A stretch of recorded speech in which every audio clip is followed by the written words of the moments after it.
verder de afstand doen. Maar dus als ik je goed begrijp, dan ga je van HDMI ook hier.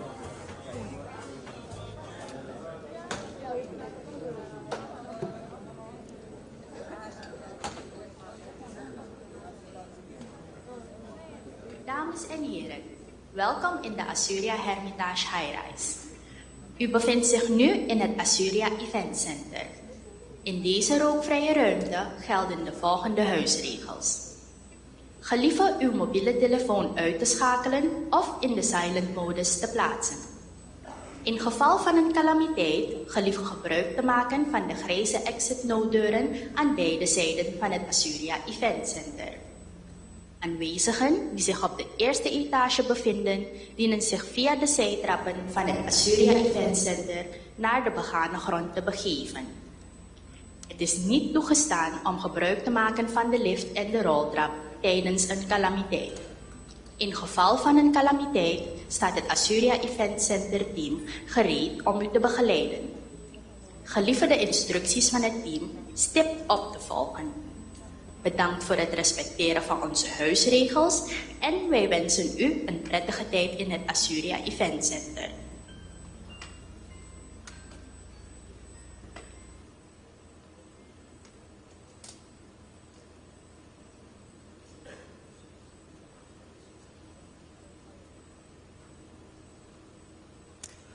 Goedenavond, dames en heren, en welkom bij de Internationale Economische Conferentie van de Nationale Partij Suriname met als thema Building the Future of Suriname. Good evening, ladies and gentlemen, and welcome to the International Economic Conference of the National Party of Suriname. The topic of the evening is Building the Future of Suriname. Mag ik u allen beleefd vragen om op te staan voor het zingen van het eerste en het tweede couplet van het volkslied. Ladies and gentlemen, please rise for the national anthem.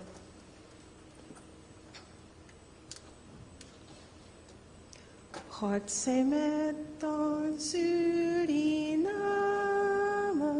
Hij verheft ons heerlijk land.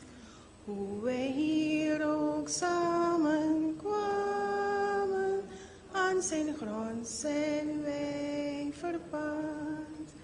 Werken houden in gedachten, recht en waarheid maken vrij. Al wat goed is te betrachten, dat geeft aan ons land waardij. Opo kondremang un opo, slanangrong ekari un. Wansopeta takomopo, wimuseti kondrebu. Strede strevino sa frede, gado devi fesima. Eri libite nadede, visa feti gislana. Dank u wel, u mag plaatsnemen. Thank you very much. You may be seated.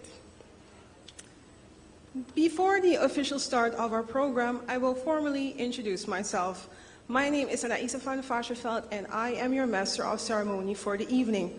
I would like to give a special welcome to the Chairman of the National Party of Suriname, Dr. Gregory Rusland, the Vice Chairman of the National Party of Suriname, Dr. Gerald Pamiro-Reggio, the Department Chairs of the NPS, the Chair Lady of the Youth Council of the NPS, Ms. Danique van Varsjeveld, the representatives of the NPS structures, all distinguished guests, ladies and gentlemen. And I would also like to give a warm welcome to the keynote speaker of the evening, Dr. Arthur Laffer. As it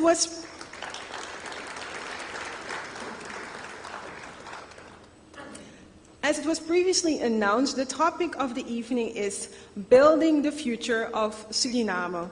May I welcome to the stage the Chairman of the National Party of Suriname, Dr. Gregory Rusland, for the official opening.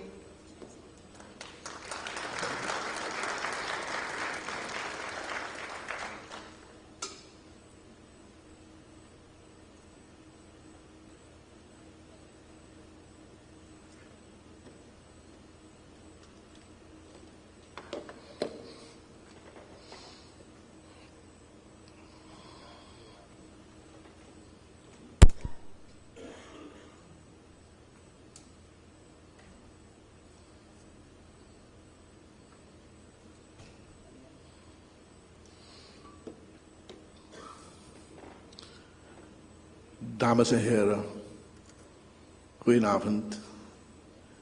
Mag ik u allen heel hartelijk welkom heten op deze bijzondere avond. En natuurlijk hebben wij hier de structuren van de Nationale Partij Suriname, maar ook vertegenwoordigers van diverse organisaties, geïnteresseerden, vakdeskundigen. U allen heel hartelijk welkom. With a special welcome to our special guest for the evening, and that is Dr. Arthur Laffer, who is visiting Suriname at the moment for only 2 days, but he was available to do the presentation tonight on behalf of the NPS and the Surinamese people. And I would like to thank him for his availability.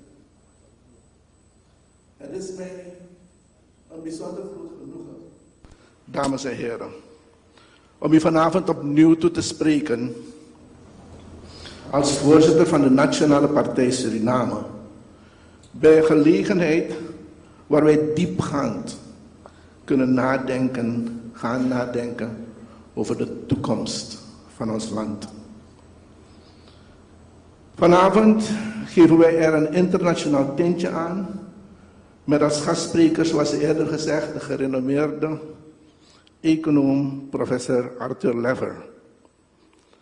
Over zijn credentials zal ik niet veel uitweiden, omdat straks natuurlijk de officiële introductie van hem zal plaatsvinden. Met de verhoogde serie discussies van onze partij, de Nationale Partij Suriname, dames en heren, proberen wij het voor te ondernemen in de bepaling van de richting van onze economie. We hebben als land in de afgelopen jaren te vaak te maken gehad met beleid dat zwaar beladen werd met populisme, corruptie, stoerdoenerij en vals nationalisme. Elementen die te vaak succesvol zijn gebleken voor politieke partijen om electorale winst te behalen, maar die niet hebben geresulteerd in duurzame ontwikkeling en versterking van onze staatsstructuren. Het grondig doordenken van beleidsbesluiten op basis van bewezen succes en aangepast aan de Surinaamse praktijk is de enige weg om tot goede beleidsbesluiten te komen. Dit is ook de manier waarop de NPS haar beleid wil gaan uitzetten. Het is belangrijk om te beseffen dat ons land aan de vooravond staat van game-changing ontwikkelingen. We zullen met de ontwikkelingen in de oil en gas genoodzaakt zijn om onze instituten goed uit te rusten met moderne kennis, nieuwe wetgeving en internationale netwerken. Zwakke beleidsstructuren zijn nimmer in staat om snel verhoogde inkomsten doelmatig en effectief te besteden. Het egocentrisme dat ons is aangepraat, alsof wij op ons eentje in staat zijn deze ontwikkelingen te dragen, is een droombeeld dat onze ego streelt, maar dat ons ervan zal weerhouden om duurzame ontwikkeling te brengen voor ons volk. We moeten ons dus nu al laten informeren over internationale ontwikkelingen op verschillende beleidsgebieden en oplossingsmodellen die toepasbaar zijn op ons land. En dit is waar deze discussieavond in ieder geval in past. Er zijn talloze problemen, dames en heren, waar wij oplossingen voor moeten vinden. Proberen om het wiel zelf uit te vinden zal ons niet ver brengen en is verspilling van onze tijd. De steeds duurder wordende gezondheidszorg, het ineffectief sociaal beleid, de kwakkelende financiële sector, de aanstormende informatietechnologie, de systematische degenererende staatsbedrijven en het aanzwellend overheidsapparaat. Hier moeten wij met z'n allen een oplossing voor vinden. Dames en heren, de NPS pretendeert niet het monopolie te hebben op de oplossing van deze zaken. Maar door publiek de discussies met deskundigen aan te gaan, geven wij wel het signaal bereid te zijn om samen met andersdenkenden om de tafel te zitten, om op professionele wijze de problemen van ons land aan te kunnen pakken. De inzichten die we vanavond krijgen van professor Arthur Laffer zijn bedoeld om ons een internationaal perspectief te geven over onze ontwikkeling. Met deze lezing willen wij ook het signaal geven dat wij willen en moeten breken uit het geïsoleerd denken over ontwikkeling. Suriname, dames en heren, is geen eiland op de wereld, maar onderdeel van een grotere wereld, waar spelregels gelden die niet door ons zijn opgesteld. Toch zijn we als onderdeel van deze wereld verplicht om mee te spelen met de big boys, om ons volk tot ontwikkeling te kunnen brengen. Geenszins zijn deze inzichten a priori de beleidsrichting van de partij. We zullen goede nota nemen van deze inzichten en in goed overleg met onze interne deskundigen nagaan wat wij kunnen toepassen op ons land en wat minder bij ons past. Daar ligt de uitdaging voor ons. Ik wens u een genoeglijke avond en hoop dat u ons zult vergezellen en eventueel bijsturen op de weg die wij nu wensen in te slaan. En dat naar een nieuwe passie, naar een NPS, de Nationale Partij Suriname. Ik dank u voor dit moment.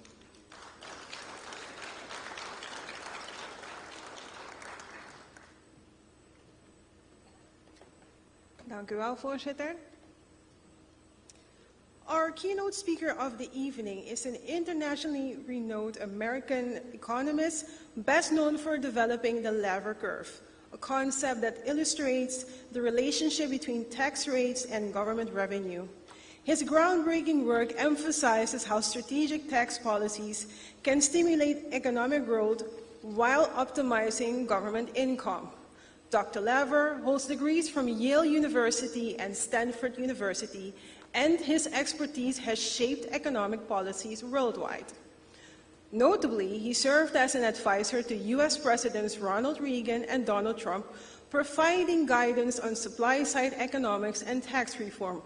Arthur Laffer, the creator of the Laffer curve, will share his insights this evening on how Suriname can achieve a prosperous and sustainable future through tax reforms and strategic economic decisions.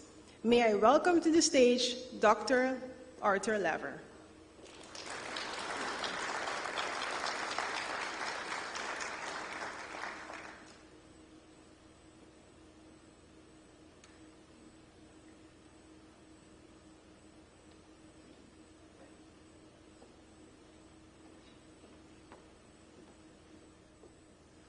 Thank you for the lovely introduction.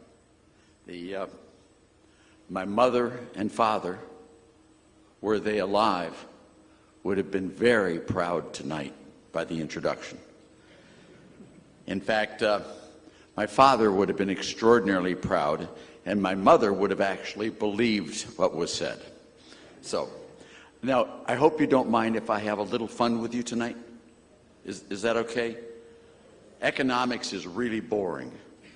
So if you don't have a little fun, it can be very tiresome. You with me in that?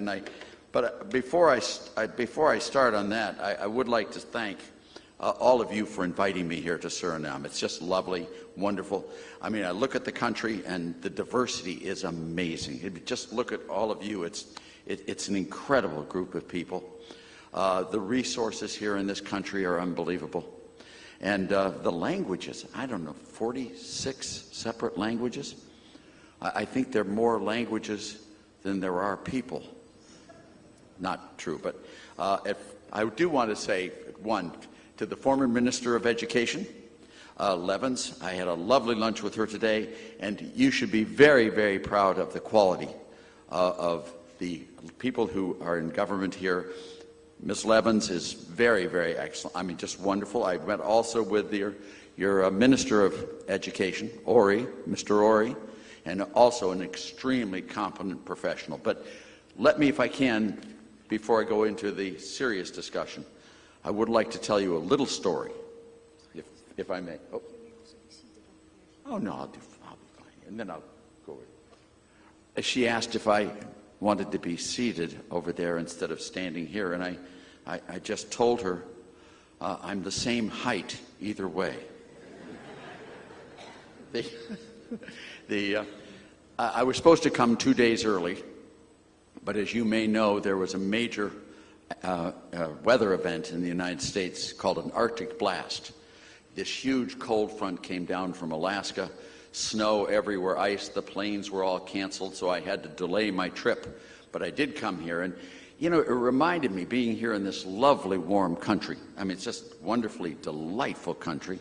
The temperature is terrific, and coming from the Arctic blast of North America.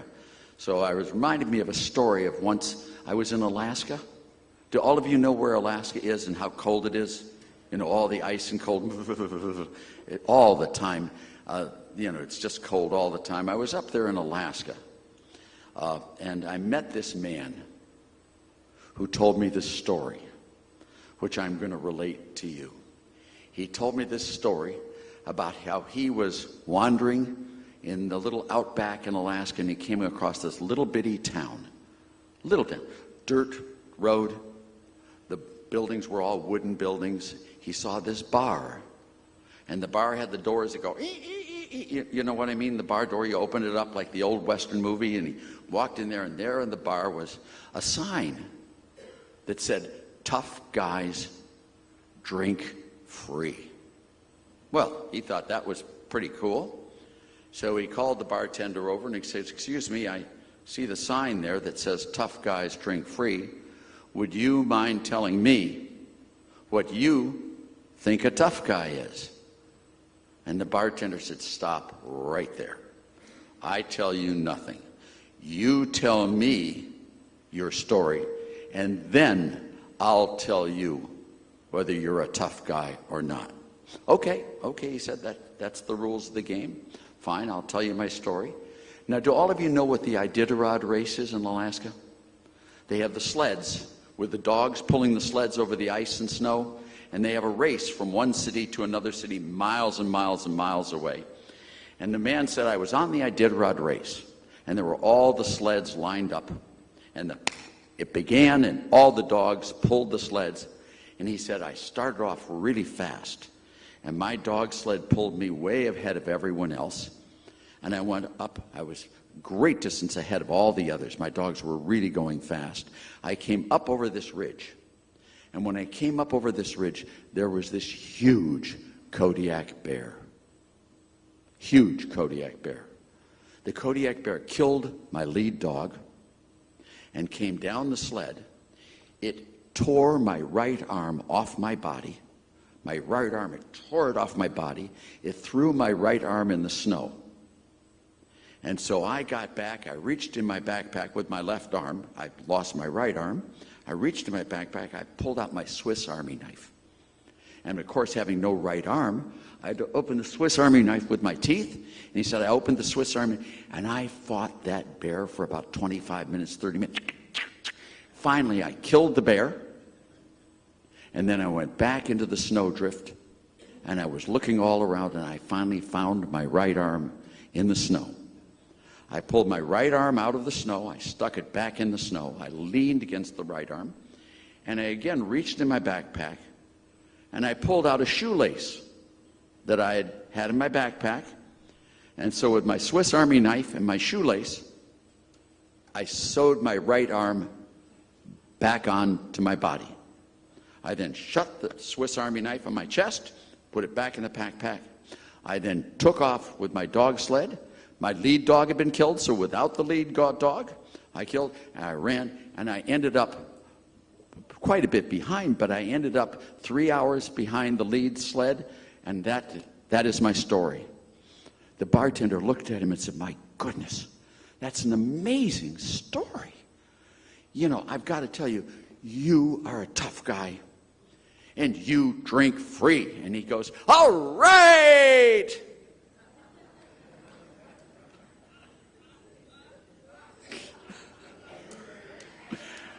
All right, yeah, there you got it.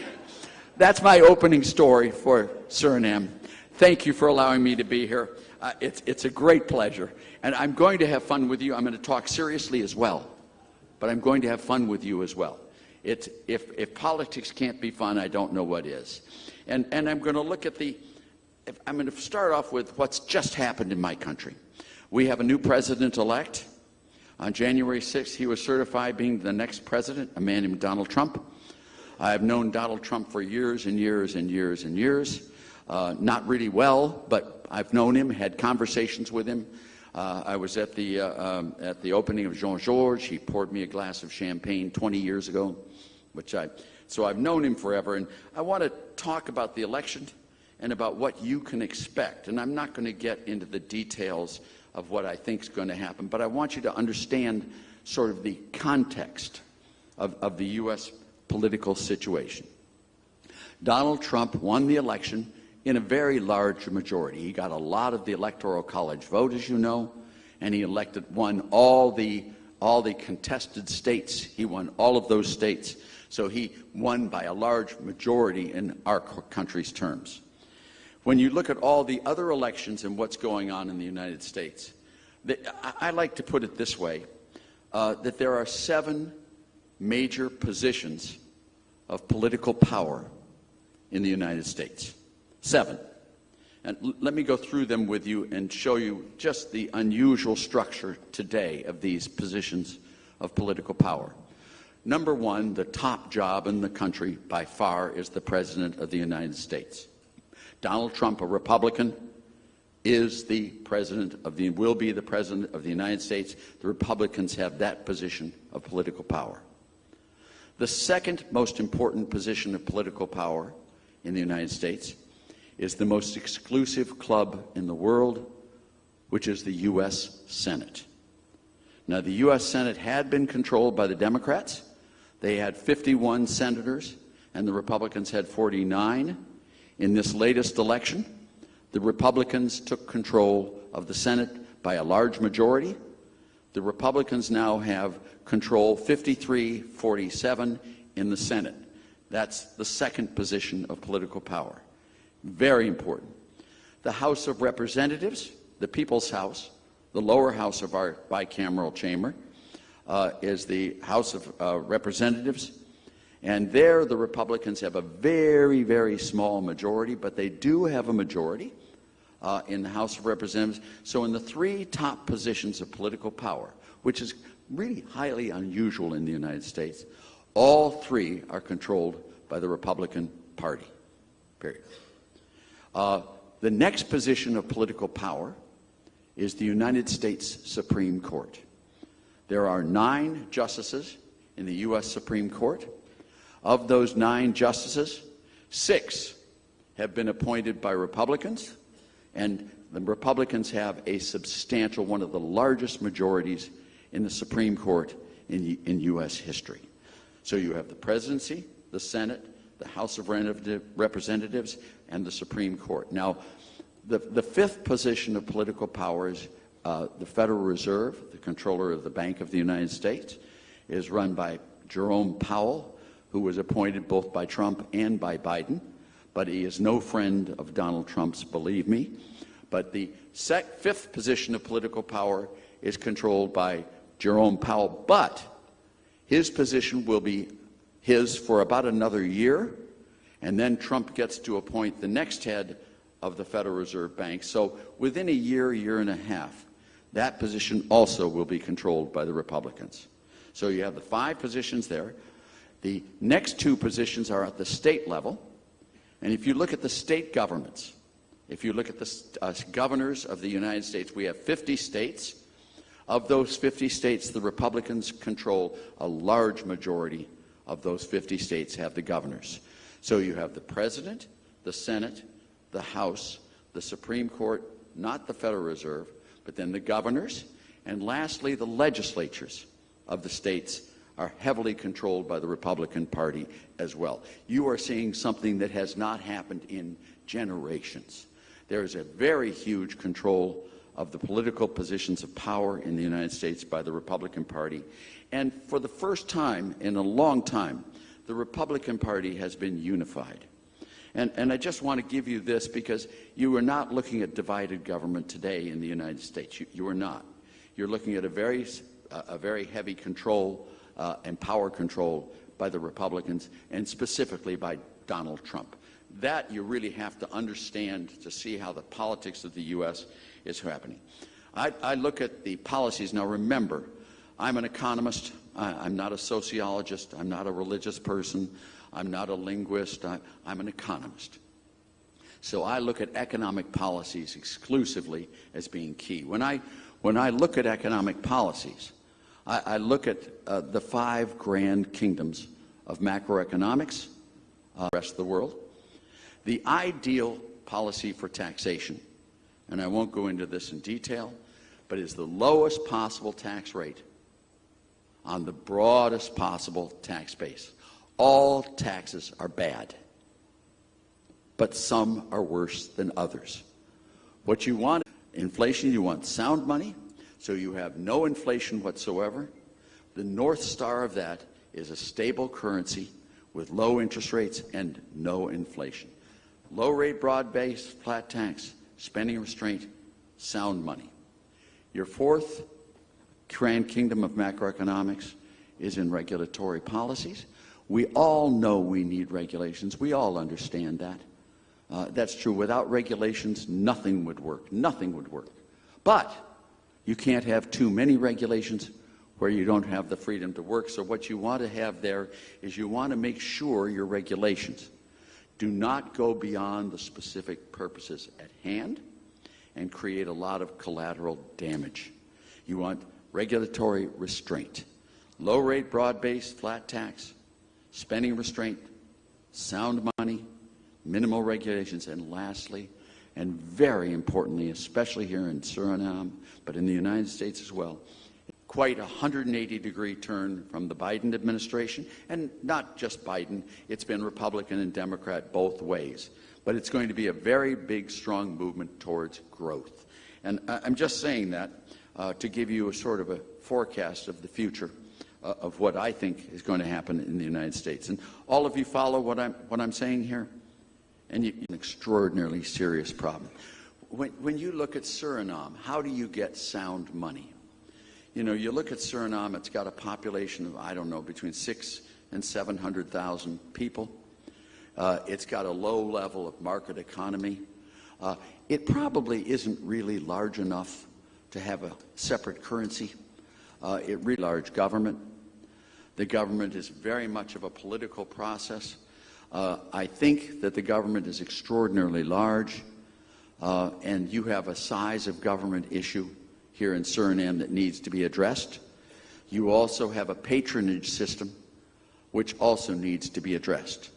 You need to make sure that government employees are hired because they do the job well, not because they're politically connected. You want to make sure that government employees not only do the job well, but that you don't hire too many and thereby stifle private enterprise in the country. You've got to make sure of that in there. And one other thing I'm going to talk about with regard to Suriname, and this is just my initial reactions, is you need to make sure that government employees who do a good job get paid more than government employees who do not do a good job. Teachers who teach well should be paid more than teachers who do not teach well. Government employees need to be incentivized just like everyone else.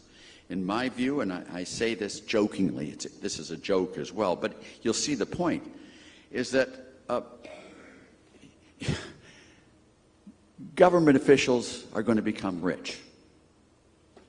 We all understand that. It's very hard to keep. What you want them to become rich doing is doing a good job. And there has to be some sort of reward and incentive structure on government employees to make sure they do better jobs. If government needs to be shrunk, the employees and the people making that decision need to be rewarded for causing a shrinkage of government that's better. You know, look to incentives, not only in the private sector, but look to incentives within the government sector as well. That's when I look at Suriname today, and I'm going to touch on this as well, and I'll answer a lot more questions. I have traveled, in the last 3 or 4 years to maybe 15 different countries. I was in Islamabad with Imran Khan, Prime Minister Imran Khan, in Islamabad before he was put in prison. Imran, Pakistan is one of the most poorly run countries. It's poverty everywhere. I mean, it's tragic. I was just a little bit ago, I was in Great Britain with the Conservative Party in Great Britain after they lost. This was in July of this past year. I was in London. I was also then, I went to El Salvador. I spent a lot of time with Nayib Bukele and his family. I spent a lot of time with him, have some good pictures and all that. I mean, but I've looked all around the world. I went and just recently was with a Malay, Javier Malay in Argentina. I spent 2.5 hours with him alone. It was wonderful. I mean, very impressive. I did a lecture series in Brazil. I was with basically all the old Bolsonaro people. Paulo Guedes, if you know, one of the Chicago boys where I taught at the University of Chicago. I was over there in South Korea. If any of you have been to South Korea lately, you know the big problems that are having in South Korea with the former President Yoon, and they're trying to impeach Yoon. Lastly, of course, I'm here in Suriname with all of you, and it's just, you have here in this country, you have the people, the knowledge, the skills, and the resources to be able to develop a fantastic economy that provides for the citizenry of this country who deserve the very, very best. I have been amazed just being here in the short time I've been here is how patriotic your citizens are. They come back from all over the world to serve in Suriname. It's just, you have the ability to do that. Now, one of the real risks outstanding is indebtedness. And I'm going to warn you, in all of the countries I've been involved with, one of the biggest problems, one of the biggest maldoers of that is something called the International Monetary Fund. What they do is they get you to borrow lots and lots and lots of money. So you become very heavily indebted to them. Then, of course, you borrow too much money. You aren't able to pay it back. And then they come in as surrogate rulers of your country and tell you what you have to do. You have to do this, you have to do that. You do not want a foreign power, especially not the IMF, to come in and do that. As sooner you can be debt-free in this world economy, my view is the better off you're going to be. Now, I do want to talk to you about two economic principles here before I finish. And there are two types of incentives, and I want you to focus on these two types of incentives. There are positive incentives, and there are negative incentives. Positive incentives, by illustration. If you feed a dog, you know where the dog will be at feeding time. It's going to be right there waiting for the food. All right? Positive incentives tell people what to do. People love good things and dislike bad things. If you make good things better, they will do more of them.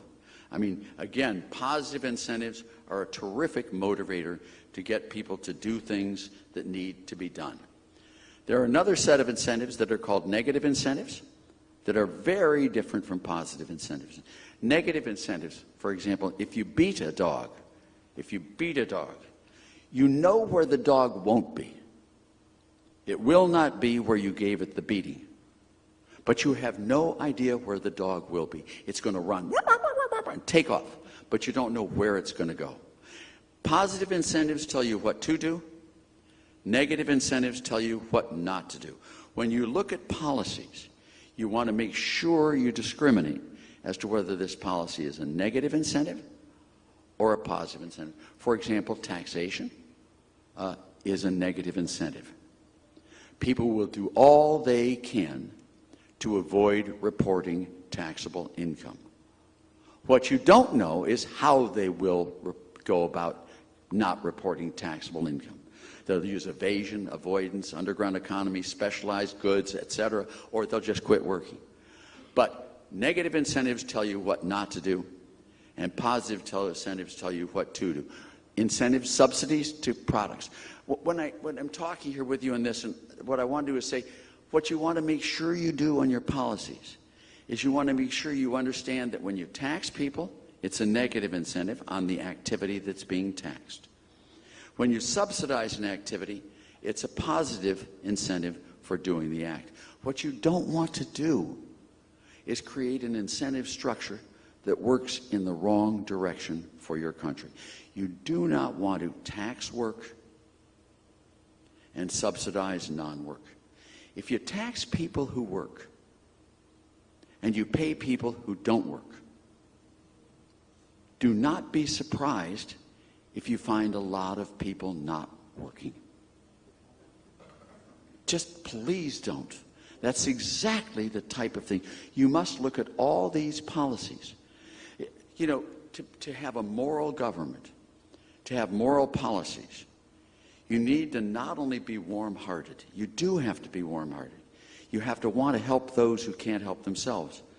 But you also want to be very clear-eyed and understand what the consequences of your policies will be. When you look at Suriname or the United States or any other country that you care about and love more than anything on earth, you want to make sure you don't sacrifice the future of your country by doing policies that destroy all the good incentives for development, growth, and prosperity on into the future. Now, I'm going to talk to you about one policy here. Within the incentive structures, and I'm going to say this from my study of economics, I'm 84 years old. I've been working into my profession for 60 years, more than that, 60, probably, oh gosh, probably 64 years. I have been going into the Oval Office in the United States for over 50 years. I was in the White House in 1970 with Richard Nixon. I was George Shultz's right-hand person. You may remember George Shultz, Secretary of Everything in the United States at one time or another. I was his right-hand person for years there. I've been going into the Oval Office since then, up until just recently. Well, I spent election night with Donald Trump at Mar-a-Lago and 550 of his closest friends. It was a big party. That's a joke. 550 of his closest. You're supposed to laugh. Thank you, thank you, thank you. You gotta look for a little humor in here. But I've been doing this for a long time, and you know, I'm going to tell you, incentives really change the world. You know, the most brilliant, wonderful, good-hearted people in a system of bad incentives behave badly. The worst people in the world, the evil ones, the creatures, the beasts, all those, in an incentive structure of good incentives, become brilliant, wonderful governance rulers. It is the incentive structure that you place on the country that is the determinant of what your future will be. And I'm going to go through one, and I don't care if you're tall or short, fat or skinny, young or old, black or white, male or female. It does. Incentives are the same for everyone. If you drop a $100 bill in a crowd, it'll be picked up immediately. You know, incentives really do matter. And I want to go through one theorem with you, and this is math.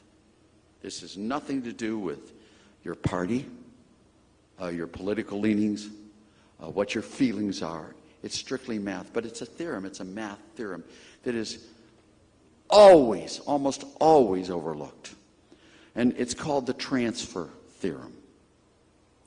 The transfer theorem is central to all policies we do, and from government to the people. And let me describe it to you if I can.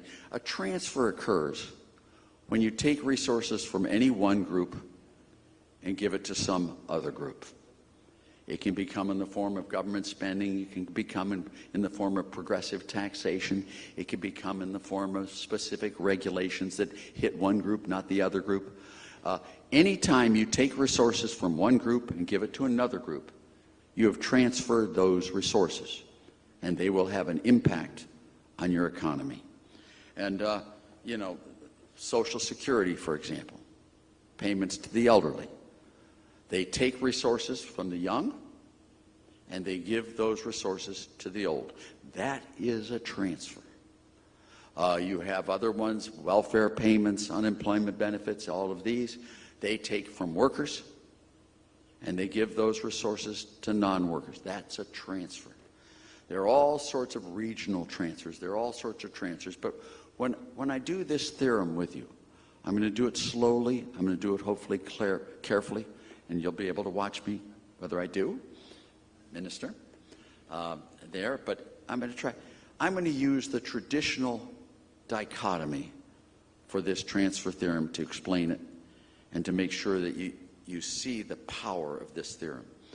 I'm going to take it from those who have a little bit more to those who have a little bit less. It's the redistribution of income that is so prevalent this world around. All right? The transfer I'm going to refer to is when we take from those who have a little bit more and give to those people who have a little bit less. Do you follow me on this? I want to make sure you understand. It's a very simple process that every government does. They take from those who have a little bit more, and they give to those who have a little bit less. Now, by taking from those who have a little bit more, they reduce the incentives of those people to produce, and those people will produce a little bit less. Now, by giving those resources to people who have a little bit less, you provide those people with an alternative source of income other than working, and they too will produce a little bit less. The theorem here is math. I don't care whether you teach economics at Harvard, MIT, Yale, or Princeton, or Podunk U, or whether you're a business person or whatever you may be. It's a theorem. It's a math theorem. This is about facts, not how you feel. The three words in French, German, and English that I despise, I just hate it. In French, it's called à mon avis, in my opinion. In English, it's in my opinion. In German, it's called nach meiner Meinung, which is, again, I don't care what your opinion is, and you should not care at all about what my opinion is. This is about facts, and only facts. When you transfer resources from those who have a little bit more, and you give to those who have a little bit less, those who have a little bit more will produce less, and those who started off with a little bit less also will produce less. Whenever you transfer resources, you always reduce total production. Always. Never does it miss. Never. Now that's the theorem. And the theorem is so powerful and so predominant in political economics. You've got to understand this theorem. Now, the lemma from this theorem, which I'm going to describe to you as well, and I'm not going to do it mathematically through words, but I'm going to describe it to you verbally. And I think it should be fairly obvious to you, the lemma. The lemma from this theorem is, the more you redistribute, the bigger the transfers, the greater will be the decline in total production. That should be obvious.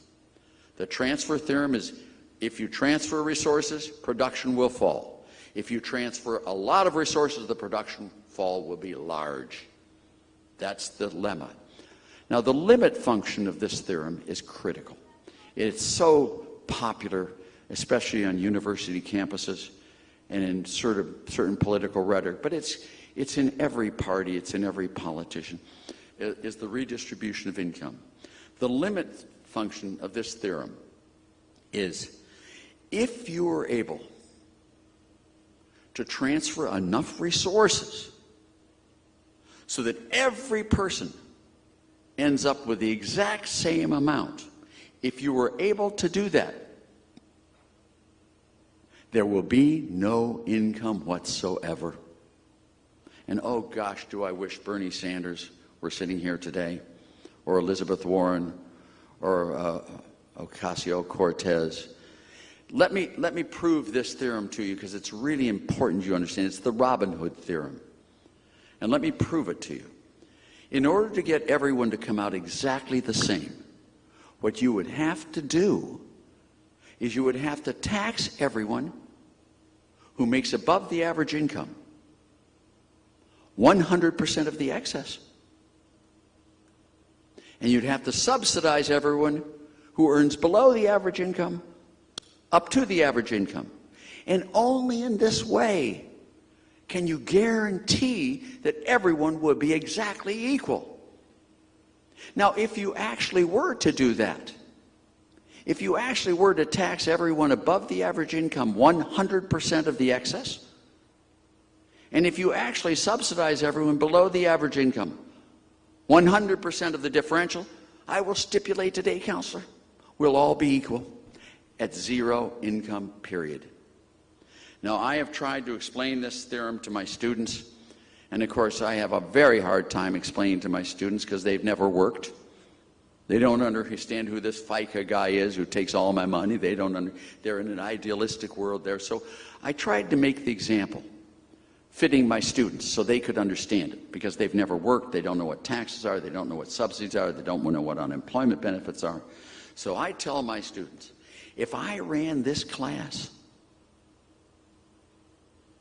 the way the government runs your country, what I would do is I'd flunk all the A students out and I'd give all the F students the scholarships.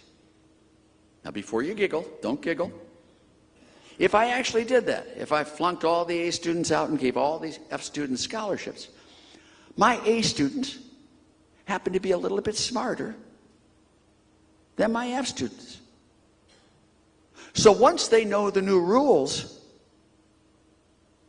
my A students are able to get lower grades than my F students because they never randomly make the mistake of guessing a correct answer. My A students still get all the scholarships. My F students still get flunked out. I have not changed the distribution of grades one iota. But what have I done? I've destroyed the entire quality of the educational process. And I'm going to try to finish on this. When you look at this world of ours around us, and of all the people with big hearts who do not have clear eyes, when you look at every revolution on planet Earth, every single one, has been fought to change the distribution of income. All of them have been fought to change the distribution of income, and never has one of those revolutions ever succeeded in changing the distribution of income. But what they all have succeeded in doing is destroying the economies in the countries in which those revolutions occurred. If you don't think in Russia there are people who earn a lot more money than other people, you're crazy. And in China. Believe me when I tell you that. What I want to say again, just to finish here, and I will, and I'll go sit down and answer questions from you, but I do want to impart to you that incentives are everything. And you need to get a country that sets a structure of incentives and enforces those incentives in such a way as to create a greater Suriname, to create a greater country for your children, for your grandchildren, for your great-grandchildren. I personally, I have 6 children myself. I have 14 grandchildren, maybe more coming. We don't know yet. And I have 4, and I hope a lot more, but I'm not. And I have 4 great-grandchildren. You know, there is nothing that matters more. When you look at policies, when you look at the electorate, when you vote, vote with your brain, vote with the clear eyes, vote with a green eye shade. Vote understanding what the incentive structure you're putting into place and what the consequences of those incentives will be. If you reward excellence, you're going to get excellence. If students who do well in school get better rewards than students who don't, there will be more good students. You know, teachers who teach well should be paid more than teachers who don't teach well. You want to reward the incentive structure to create a greater Suriname. And with that, I'll just say thank you very much for being so kind as to invite me here to Suriname. And I will now throw it open for questions. Can I tell a joke? Well, you know, it's like the man who was married to his wife for many, many years. He was an accountant, boring, dull accountant. Every night he'd come home at 5 o'clock. Perfect on time. Come in the house and he and his wife would have dinner, and every single night. But one night A couple of his friends invited him out for a drink. He'd never done that before. So he went out for a drink. He did not call his wife and tell him that he was going out for a drink. And he went out for a drink with his friends. Well, one drink led to two drinks, led to three drinks. He drank too much. And he looked at his watch. He said, oh, my goodness, it's 7:30, and my wife was expecting me home at 5 o'clock. And he grabbed his coat. He went running home. And as he got to the front door, he grabbed the door handle. And the wife was on the other side of the door, and she pulled the door open. He quickly fell, and he fell flat on his back, looked up, straight up, and his wife was staring down at him, grimacing down, staring down at him right on the floor. And his comment was, my darling, I've decided to dispense with my prepared statement and answer questions from the floor. Thank you.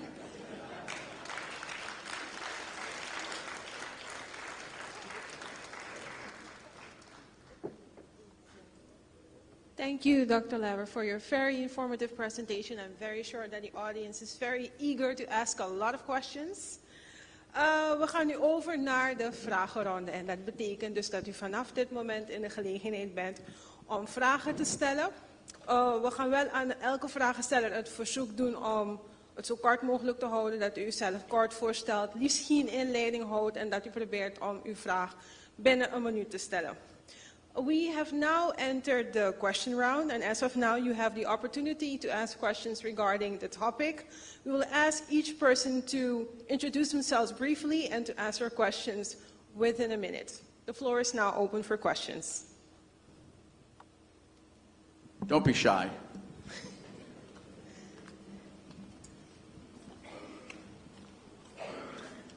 Oops. Hello.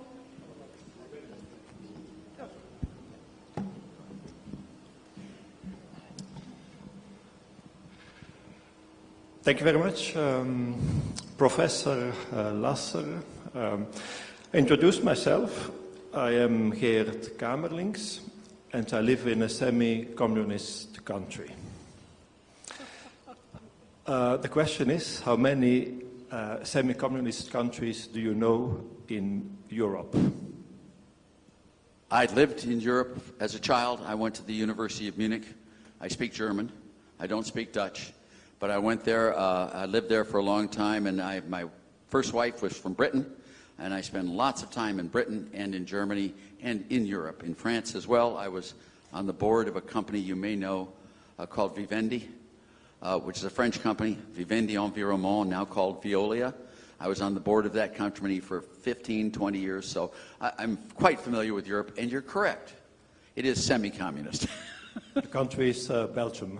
We've got Same a tax difference. burden of 52% Yes. compared to the GDP, which, according to me, puts it in the communist half of the spectrum. If I confronted the local politicians with that statement, can I refer to you? Yes, Thank you very much. just as long as I'm not there, so I can run. Yes. I don't want them chasing me. Good evening, my name is Aristo Kelly. I want to thank you for this wonderful presentation. Listening to your presentation, I realized that you visited and advised people in Argentina, a country with around 45 million inhabitants. El Salvador, a country that's transforming with 6 million inhabitants. I don't know if you went to Singapore, but a lot of people make comparisons between the Singaporean economy and the Surinamese economy, that somehow the transformation process of that economy barely 50 years ago and what it is today, it's quite impressive.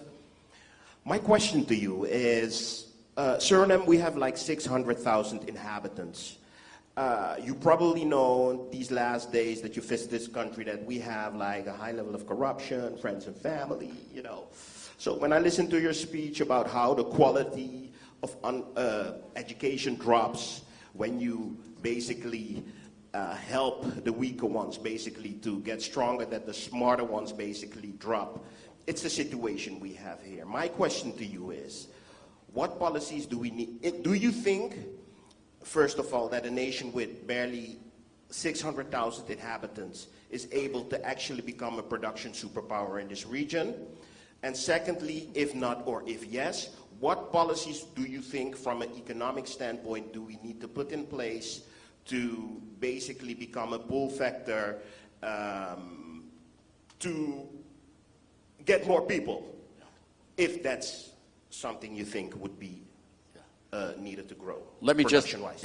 Let me just say, if I can, you have the people, you have the country, you have the resources, you have the ability to be anything you want to be. You really do. When I've looked across the world, you're not the only country that has corruption. Believe me when I tell you that. If you've ever been to Pakistan, or if you've ever been, I was the guest of the Igbo tribe in Nigeria years ago, corruption is everywhere. If you've ever been to Ukraine, completely corruption. All over the place there. You have, how you solve the corruption is important. And here's where I would be very, very careful with incentives. If you go after corruption by punishing alone, you will not succeed. You need to bring people into your realm, not only attack people who are behaving badly. You need both carrot and a stick. And how you do that structure is you need to reward people who do obey the laws and who are not corrupt, and you need to punish the ones who are corrupt and avoid the laws. That you need to do too, but make sure you put in positive incentives. The world operates a lot better on love than it does on hate. I'm telling you that the reason people are corrupt with their families is because they love their families.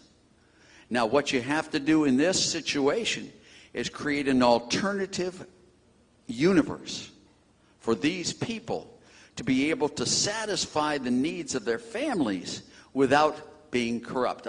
I'm going to go back and quote one of my favorite presidents of all time. And as you might guess, I'm a Kennedy Democrat, and I'm a Reagan Republican. I'm a Clinton Democrat. And I'm a Trump Republican. I like people who make incentives work, whatever their party there.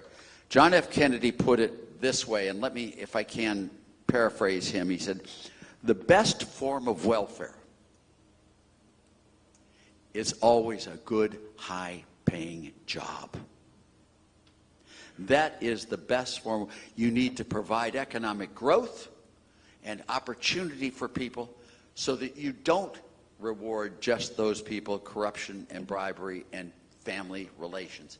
It's really important. You know, he said one other one, which I'd like to say to you here is, you know, no American is ever made better off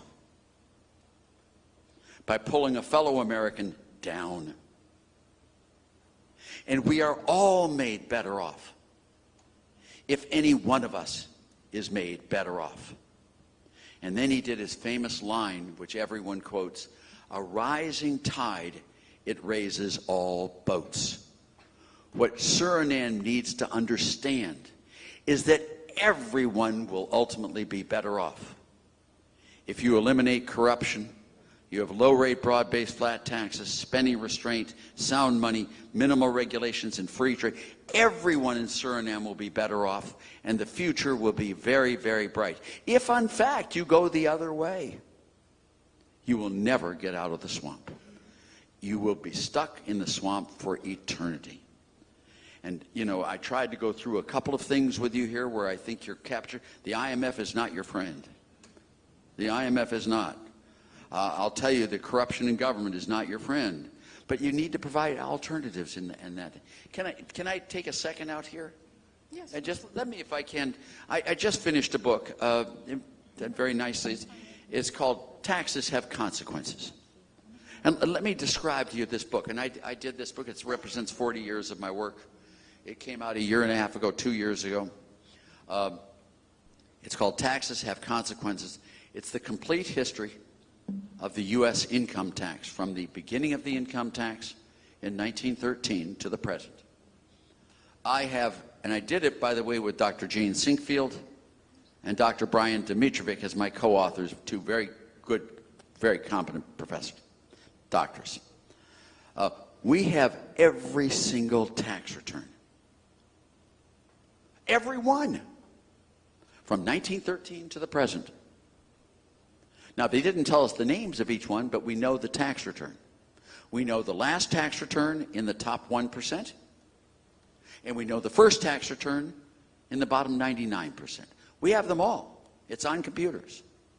If you look at the history of the United States, in 1913, when we had our income tax, we started off with an income tax where 358,000 people were subject to the income tax out of 62 million people. Very little, teeny tiny group of people. Little. And the highest tax rate in 1913 was 7%. That tax return in 1913 applied to only 2 months, November and December. Very few people and a very low tax rate, okay? That tax structure stayed the same in 1913, 1914, and 1915. And then, bang, it went right up. By 1918, the highest marginal income tax rate went from 7% to 77%. Ouch. The number of people required to file taxes went from 358,000 to 6.5 million. It exploded. They had World War I, they had a pandemic, but they did it. Then after that, we had the elections of 1920, where the tax cutters won the election by the biggest landslide. They cut the rate down to 25%. It was the roaring 20s. Then we had, on the top 1% of income earners, every single time the economy underperformed and did badly. Every single time.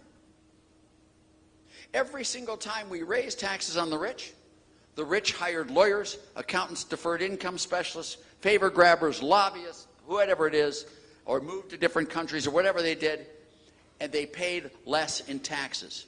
Every single time when you raised taxes on them, they found ways around paying those taxes. And every single time we've raised taxes on the rich, every single time, the biggest damage was done to the poor, to the minorities, the disenfranchised, those people who lost the opportunity to better their lives.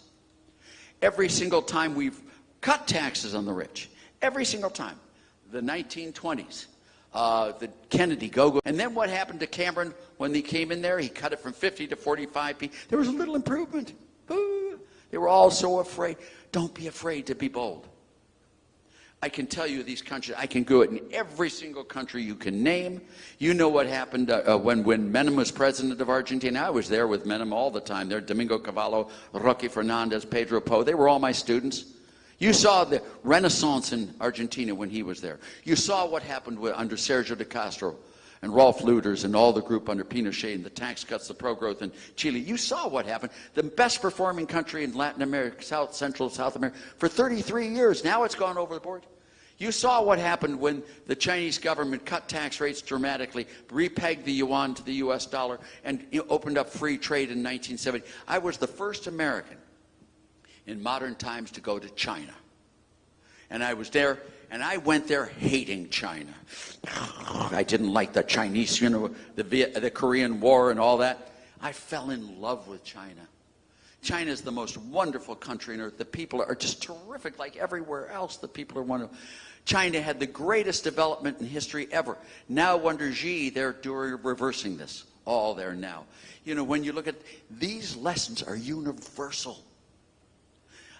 I have never seen anyone employed by a poor person.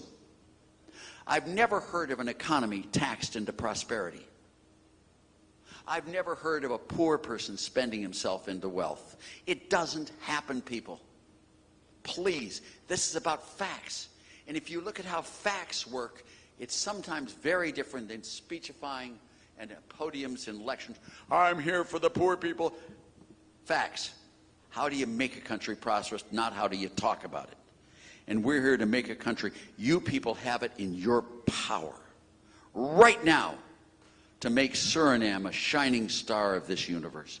It's in your hands. And if it doesn't happen, it's your fault, not anyone else's fault. Believe me when I tell you that. You know what's right, and you know when your children come home and have done a good job, what do you do with them? Do you whap them? When your kids come home with an A, do you slap them? No, you give them some money, you give them some candy, you reward them from getting an A. What do you do when a kid comes home with a bad grade? Go to your room and sit down and you study for. We know how to do it personally. Do it in your country. You have the power to change this world. Don't abuse that power. Your children, your grandchildren, your great-grandchildren, all the Surinamese depend upon you to do the right thing. Not to do the comfortable thing. Not to do the good political speech. Do the right thing.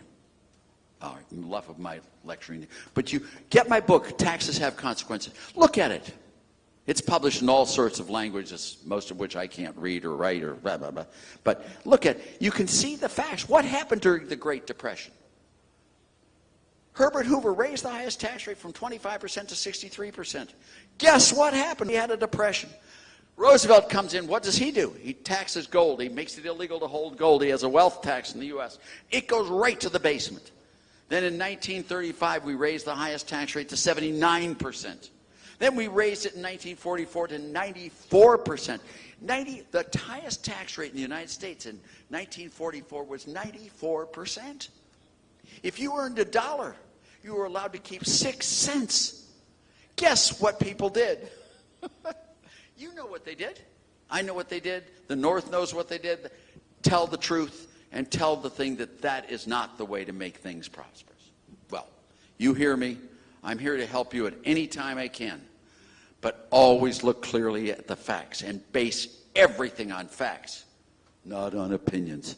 And especially not on opinions who pretend to be academics. Those are the worst. These professors who've never held a job in their life, they live in a socialist organization where they're paid based upon the noise they make, not the good they do. Those are not the people you want to listen to. Okay, I've said my piece to you. Thank you very much.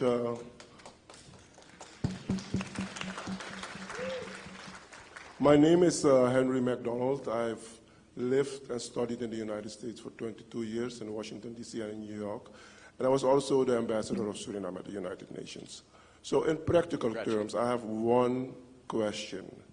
As you know, in Washington, D.C. and in New York, they have the projects. Yeah. Some, in Suriname, they call it the ghettos. Yep. In Suriname, they have the projects as well. Yep. Your economic concept, how will it work in the benefit of those who are now in the projects? How will it lift the project up, people in the projects up? How will it work? I want to know how it works in practical terms. Yep. Thank you very much. My pleasure. And seeing you and hearing your background tells me that you have a reservoir of talent in this country second to none. And you come back here to Suriname to serve your country. And I look at all the other people I meet who have wonderful, illustrious careers around the world, but they always come home to Suriname because they want to help their country. Patriotism is alive and well in Suriname. Now, let me get to the projects. As you know, I taught at the University of Chicago. I went through all the ranks. From assistant professor to professor, I got the fastest promotion to tenure at Chicago in economics. And the neighborhood I lived in was the projects neighborhood. The whole neighborhood around the University of Chicago. In fact, the story is that when my family and I moved to Southern California, where I taught at University of Southern California, USC, when I moved to Southern California, my old neighborhood was no longer integrated. In other words, I was the only white person living in that neighborhood when we moved there. If you look at the problem of the projects, we have with big hearts but closed eyes, we give handouts to people who are poor. If you're in a project, you get welfare. There's all sorts of different welfare programs. Food stamps, rent subsidies, transportation subsidies, aid for dependent children. There are all these programs. Now, what happens in these programs is if the person gets a job and starts earning income, they take away all the benefits. All right? So in other words, when you get a job and you start making money, all of a sudden you lose all your benefits on the other side. And I'm going to give you a literal example today in Philadelphia. This is a correct example. This is exactly how it is today in Philadelphia. If a mother, a single mother with 2 children, all right, earns $29,000, which is very low in the United States, in Philadelphia, Pennsylvania, today, she is eligible for something like 18 or 19 separate welfare programs. If you look at her salary, $29,000.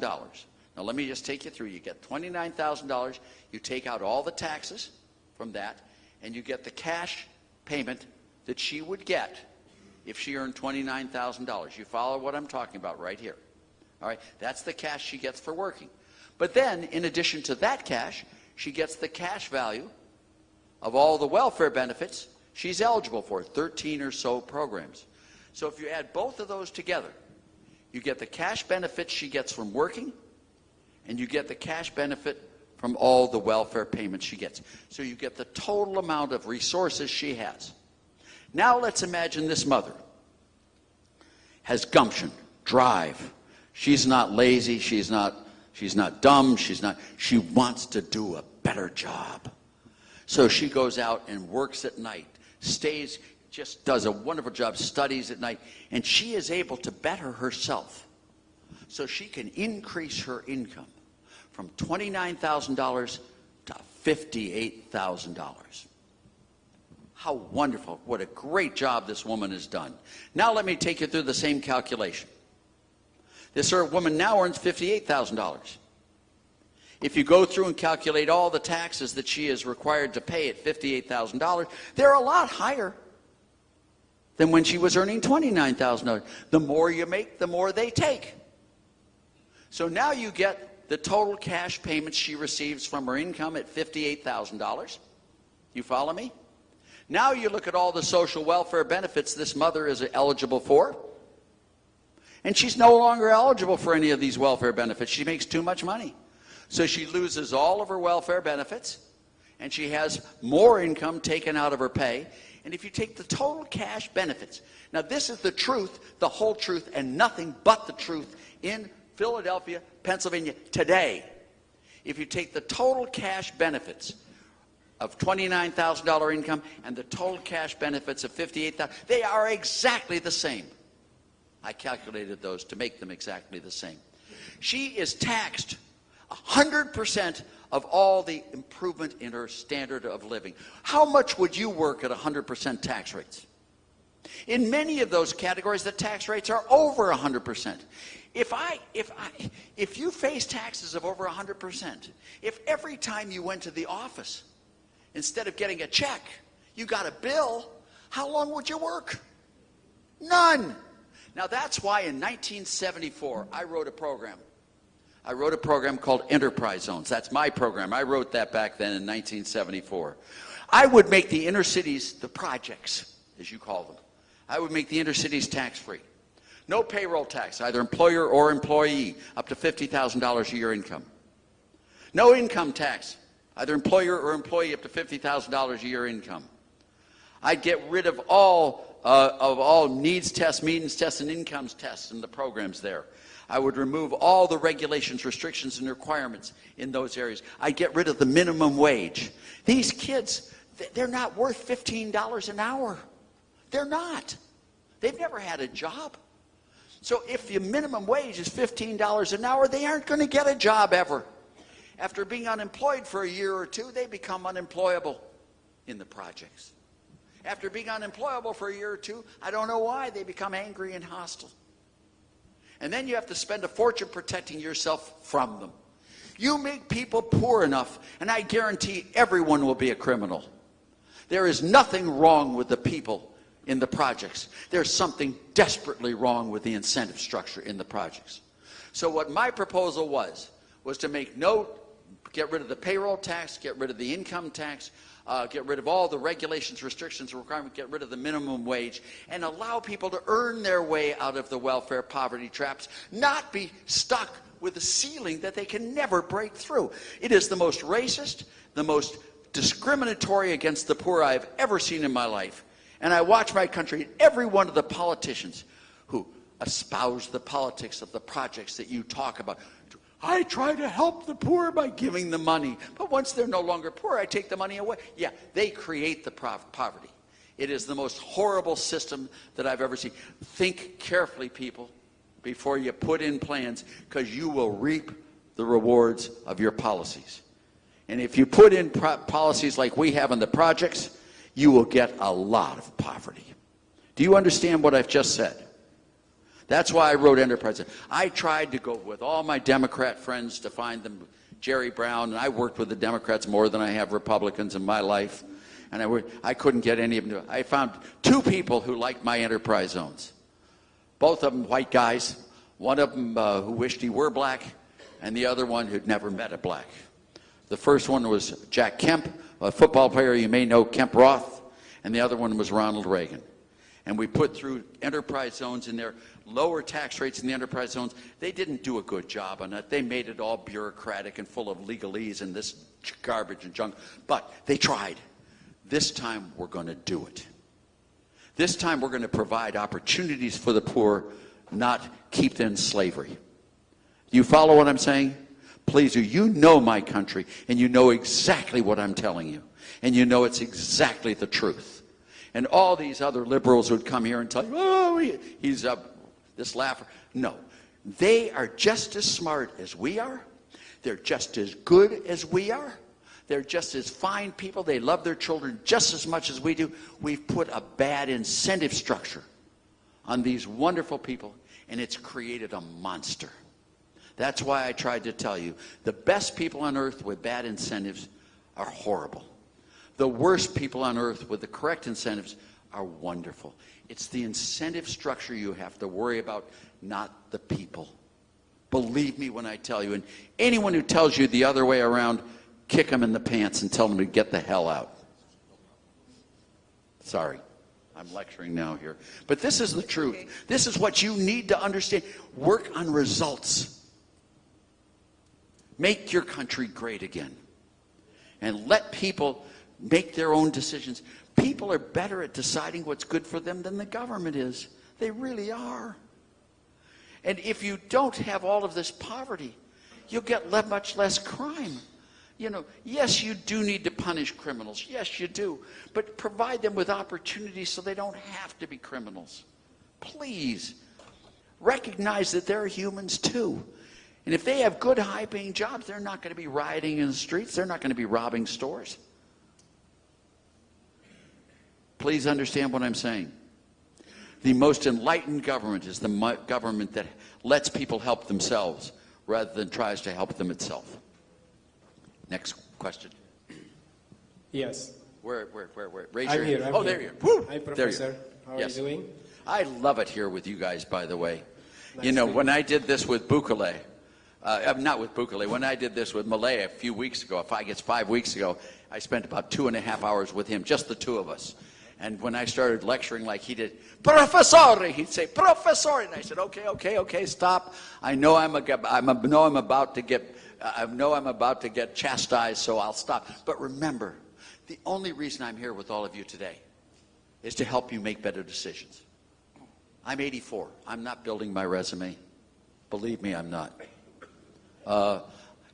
My only thing is here, my dream is that you can make a better country and that you can use the experiences and the training I've had to do a better job. Thank you. Sorry.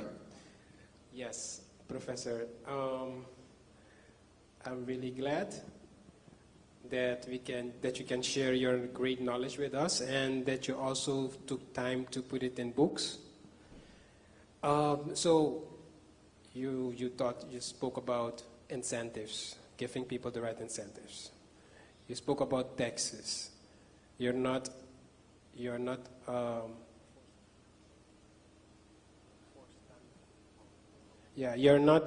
pro high taxes, right? No. Okay, but I just have a question, because I want to put it in this context of Suriname as a developing country also. Then I see that the taxes are relatively lower in developing countries than in developed countries. For example, the Netherlands, you have tax on everything. And also, I see that the inequality in the United States, it's really, really bad. Like, I read somewhere that it was like the top 10% compared to the lower bottom 20%, they have 139 times more income. So I just want to get a clear understanding on maybe is there something missing in this, because we have relatively low tax, relatively low, maybe not in everything, but so something should be missing, because if we have low taxes, relatively low as a developing country, then why is still the inequality rising? So there should be something else to, in combination. I understand. Let me try to answer your question if you can. There's nothing wrong with inequality. There is something wrong with poverty. Poverty is horrible. But inequality is not. The dream in Suriname, the dream in America, is not to make the rich poor. The dream is to make the poor rich. The dream is to lift the bottom, not to bolt down the top. Now, when I talk to you about the transfer theorem, and it is exactly this question: how do we get equality of income? The only way you get equality of income is you make everyone equally poor. That is if everyone's poor and one person earns more, you've got huge inequality of income. Do you want to ruin that person who made more? No. Remember, the dream here is not about equality or inequality. The dream is about everyone having an opportunity and everyone being able to find their way to bettering themselves through harder work. That's what you really want. And if you go to make everyone equal, I guarantee you they all will remain equal at zero forever and ever. Amen. They will. So when you look at the U.S., we used to have inequality because some people became very rich. And then other people became very rich. And it unequal. But the poor did very well. When you have low tax rates, there are lots of jobs for poor people. You make the poor better off. The dream, again, is to make the poor richer, not to make the rich poorer. And stop the negative and work on the positive. The positive is, and the love theme is, let's help the poor do well for themselves, not let's hate the rich. So when I look at the income inequality, and I look at Professor Saez, I look at Professor Piketty, what a ass what a not very bright person he is. Or I look at Chashenko, I look at Zuckman, all of these others, and the inequality. They're missing the boat. They don't understand. Yes, when you raise taxes on the rich, inequality declines because everyone gets poor. And they all get poor faster at the highest end of the brackets. I hope I've answered your question here. I think the focus on inequality is totally wrong. We are all born unequal. We are. Some people are born short. Some people are born with genetic disorders. You can't cure every problem. You can't. When you're dealt a bad hand, it's your job to play the hand as best you can. The government can't correct for everything that ever happened. What we need to do is have a government that provides people with an equal opportunity of bettering themselves and bettering their hand. People who are not dealt a good hand, or if they are dealt a good hand, do not have the wherewithal to play that hand well. That is their affair. That the government can't correct. But what we want from our government is to have a level playing field where people who do want to get a better their hand, people who do want to better themselves, have an opportunity and are not discriminated against by the government with high taxes, bad regulations. Think about a poor person in the United States from the projects. Who was the man from the projects question? Think of a poor person there. He's not been trained at Harvard on tax accounting. Let's imagine this guy on the south side of Chicago develops a fried chicken company. And it's really cool, fried chicken. And he makes a lot of money. And he's now a poorly educated guy who's got a great talent. What happens to him when he goes in front of the IRS?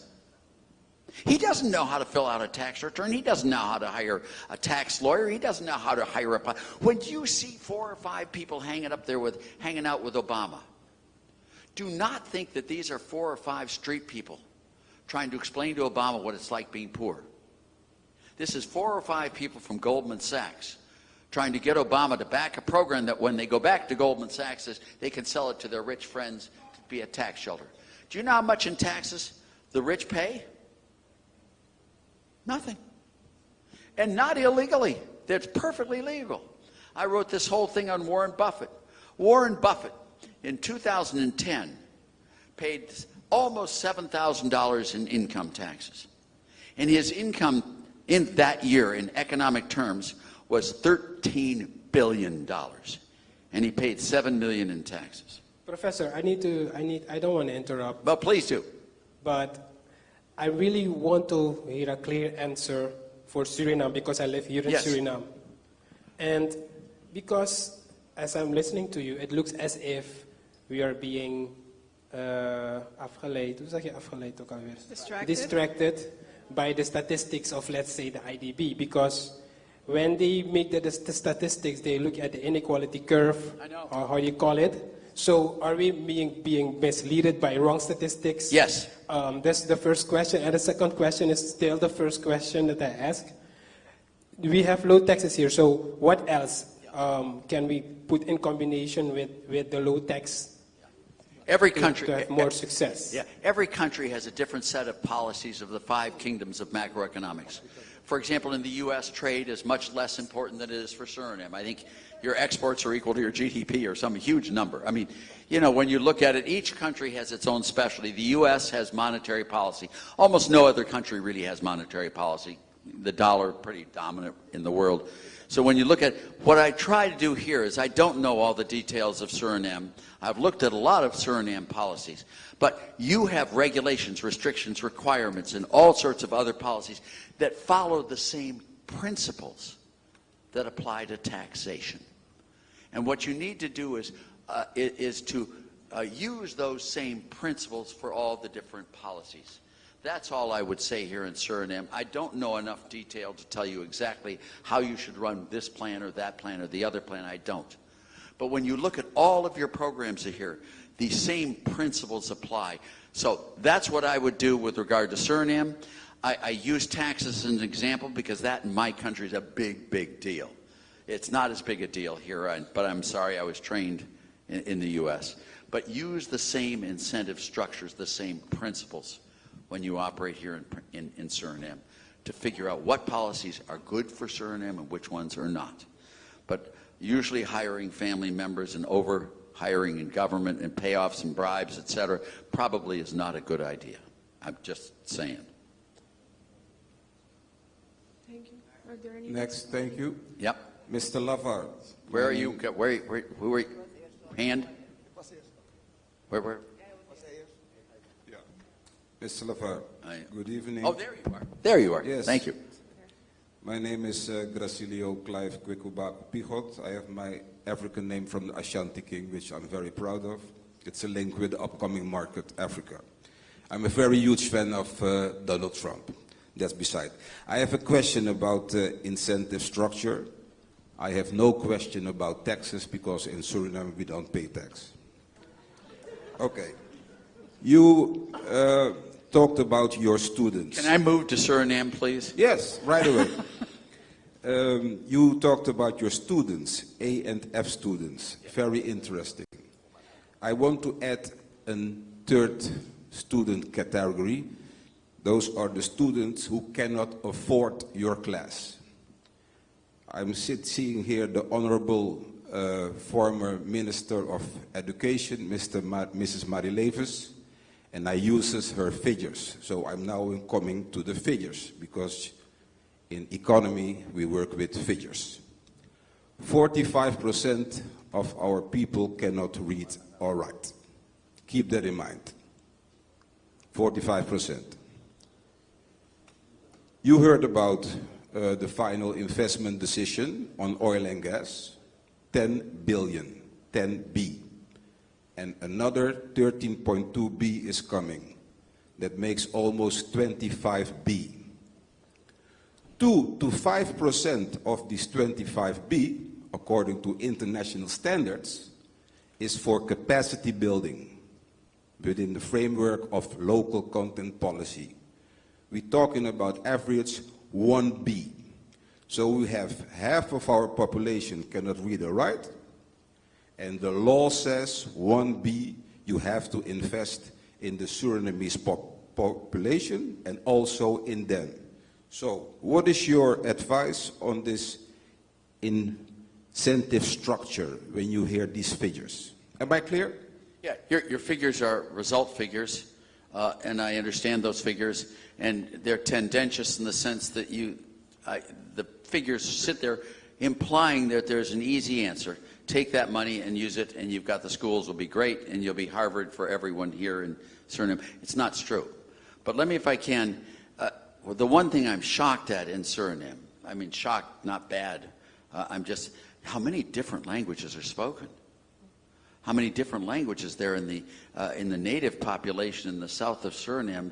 I mean, all of those Indian languages are all different. I mean, you've got all, it's a very difficult problem you have to getting reading and writing here in Suriname. It's much more difficult than it is in the United States, but the principles still apply. And what you would do is, what I would like to do is, I would like to see voucher programs where you give the money to the students, to the parents, and you let those parents decide where they want to send their kids, not have it come from the state down with one system governs all. I would like to see much more privatization of the school system with government support there. In the school system, I would love to see, and teachers, I am a teacher, and I love teachers, and I love myself, and I love my teachers and all that. But teachers who teach well should be paid more than teachers who don't teach well. You should have an incentive structure to make it so that teachers really feel rewarded when they do a good job. You know, students who do well should be rewarded for doing well. If you get a student there who learns something with exceptional test scores and everything, there's nothing wrong with giving that student a stipend for their excellent performance. Reward them for that. So I would sit there. Now, I don't know the school system here, so I can't argue with you on the details.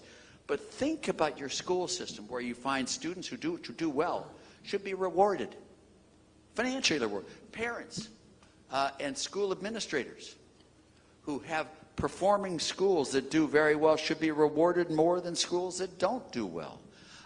You know, all of this stuff you need to impose an incentive structure on your schools. Every teacher should not get the same pay. Believe me, they shouldn't. And every student should not have the same scholarship. People should be rewarded in part by their incentives. And you know, I don't know how to do that specifically here, but if I focused on it, believe me, I could come up with a program where you do, in fact, get those rewards, and you can change that number from 40% down to 2%. You can. And you have it within your power. If you use the incentive structures with the financial structure, you have it with your power to bring good education to everyone.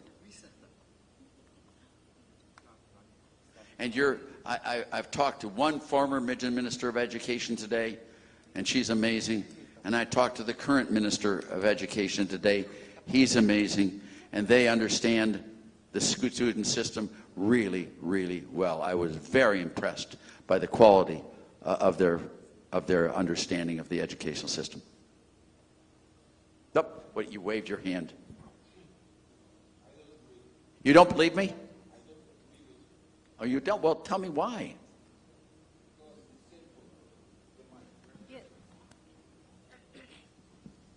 Look, when you live in places like Sunny Point, Texas, the ghetto, you don't even have money to bring your children to school, to eat, to do nothing. So when you are born in the wrong area, your, how do you call it, your career, your career is you be either a drug dealer or a whore. That means, and I wrote it down, I'm very interested. Sir, in your voucher program. Meneer, ja? Sorry hoor, we hebben niet heel veel tijd over. Zou u het alstublieft Ik hou het kort. houden? So, when you were born in the wrong area, you need these voucher programs, private and incentive structure to private education. And the minister you were mentioning, he doesn't have that vision. Okay. Let me just say that I've worked in inner cities in the U.S., especially in education. And as I tried to tell you, on the welfare payments for that woman in Philadelphia, she is held into poverty. She can't escape it. There's nothing she can do to make her life better off. If she does anything to make her life better off, all the welfare payments are withdrawn. So she's worse off. And when you look at these perpetual ghettos in the United States, the reason they're ghettos is not because these people are bad people. They aren't. They've been held in there because of policies that have been put in place there.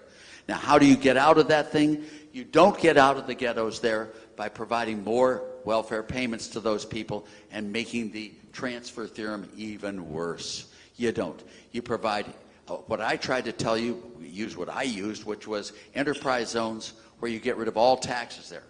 You use positive incentive. If they make more money in the ghetto, don't punish them for it by taking away the welfare. Let them keep the money. And so they have an incentive to better for themselves. They have an incentive to better their children as well. I don't know of any answer in that. They are dealt a very bad hand. You and I totally agree on that. But I think using their schools, if you go to one of those schools in the inner cities, they're teachers. They're there, but they don't teach. They're basically people who keep the kids locked up for half a day, and then they all learn how to be criminals because of the poverty and the hell. I'm just saying use incentives to try to bring them out of the inner cities, and that is not more handouts. That's not taking money from the oil companies, does not make these people better off. It really doesn't. They need opportunities of their own to come out of that. Well, enough of that topic, but I'd love to spend a lot more time with you on this issue because it is the critical issue for education, my view. We don't have a lot of time left, so I would like to request the audience once again to keep the questions short and sweet. You know, I'm the one that's breaking that rule, young lady. I'm the one who keeps the answers long and sour, so forgive me. So that Good evening, Arthur. Good evening, Arthur. My name is Andre Jans. I manage a local family-owned business here in Paramaribo. My question is, when we look, one of the challenges for the Suriname economy that you identified today was that the government was too big. And indeed, I don't know what the numbers are, but they're anywhere between 40 and 60% of the population works for the government. And it seems like the government acts as a type of social net or security net for the public. What kind of incentive structures can be created to get more private sector participation, and what strategies can be employed to bleed off the public sector without creating too much unemployment? Thank you. I would have to look at, to really give you a good answer, I'd have to know a lot more about Suriname than I currently know. I'm very sorry, but I can tell you with all of that talent being in government, and what you say is they aren't contributing very much to that. With all of that talent sitting there being wasted, and all of the resources coming from the royalties, from whether it be bauxite or gold or oil or whatever it is, being dissipated and drained and weakened by payments to the IMF, by payments to these people who aren't producing. You have all those talents that could be producing more output, more employment, more production, and more entrepreneurship. I am sure that if you went to those people, they are not bad people, they're not stupid people, they're not unmotivated people. They just have chosen a life where that they get paid for by this, and they do that. What you need to do is have them find productive work that pays them. And that's where you need to do it with regulations, restrictions, requirements, with tax policy I focus on a lot, but spending policy as well, and the ability of these people to do entrepreneurial activities like you are, to create jobs. And I can guarantee you that if you had this structure there, I can guarantee you the total output of Suriname, productive output, would increase dramatically, and Suriname could become the Singapore of the Western Hemisphere. Suriname has within it all the talents, believe me. It just doesn't have the right incentive structure to be able to nurture those talents, to be able to create a political economy of growth that would match Singapore. Now, I got very involved with Singapore 40 years ago with Lee Kuan Yew. A bunch of my classmates were all Chinese Singaporeans, and how they did the structure there with regulations, with taxes, with enterprise zones, with resource uses was amazing. You can do it. I don't know the specific details of Suriname, but believe me, I know you can do it. You have the ability. Next question. Hello. Excuse my voice, I have a scratchy throat. So, my name is Gerard Lau. I have a couple of questions. I think you're focusing on the discussion about distribution of wealth, distribution of income, and the tax incentives and all that stuff. I understand, I agree to some degree, so that is not the point of discussion.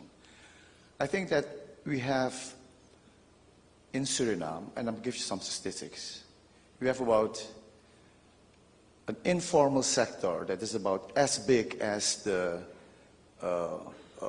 working population of government. They generate by themselves, my estimation correctly, about 20 billion SRDs in income. They do not pay taxes.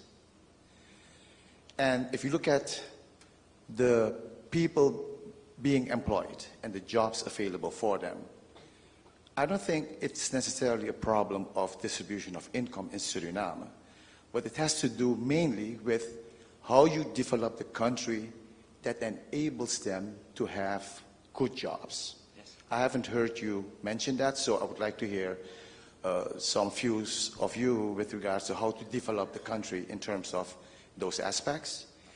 And of course, when we look at those aspects, we have to look at what the structure is in Suriname. In Suriname, we have the unions, we have the private sector, we have the government, and rightly so or not rightly so, they engage in a three-party discussion about how to best distribute income. So that is also a very contentious point from your perspective, I guess. So can you please give us your views on that? Thank you. Yeah, I will try to give you my views on that. Your point at the beginning was the distribution of income versus the creation of new income. That's been the two models there, and I agree with you totally.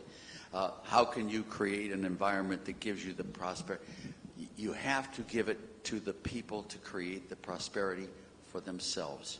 You cannot create prosperity in someone who doesn't want it or who goes against incentives. Now, what I have done in the U.S. is the North Star. What are the policies that should be put into place to allow for maximum political economic growth in the system?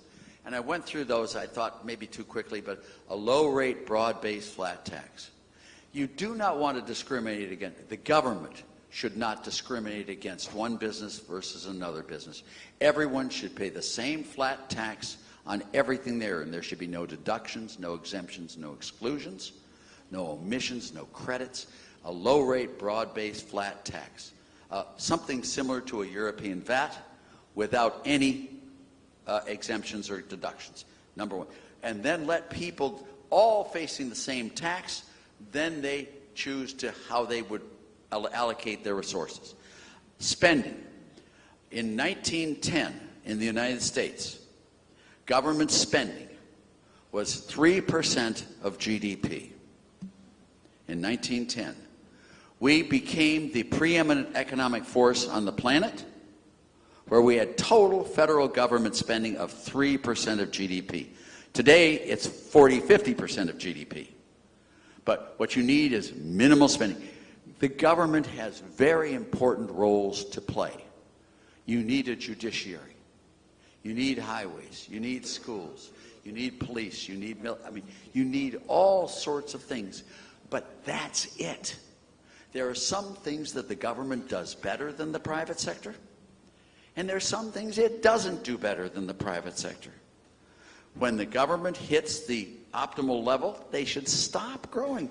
When the damage done by the last dollar of taxes collected is a beep, beep, beep, beep, beep, less than the benefit done by the last dollar of money spent, stop already.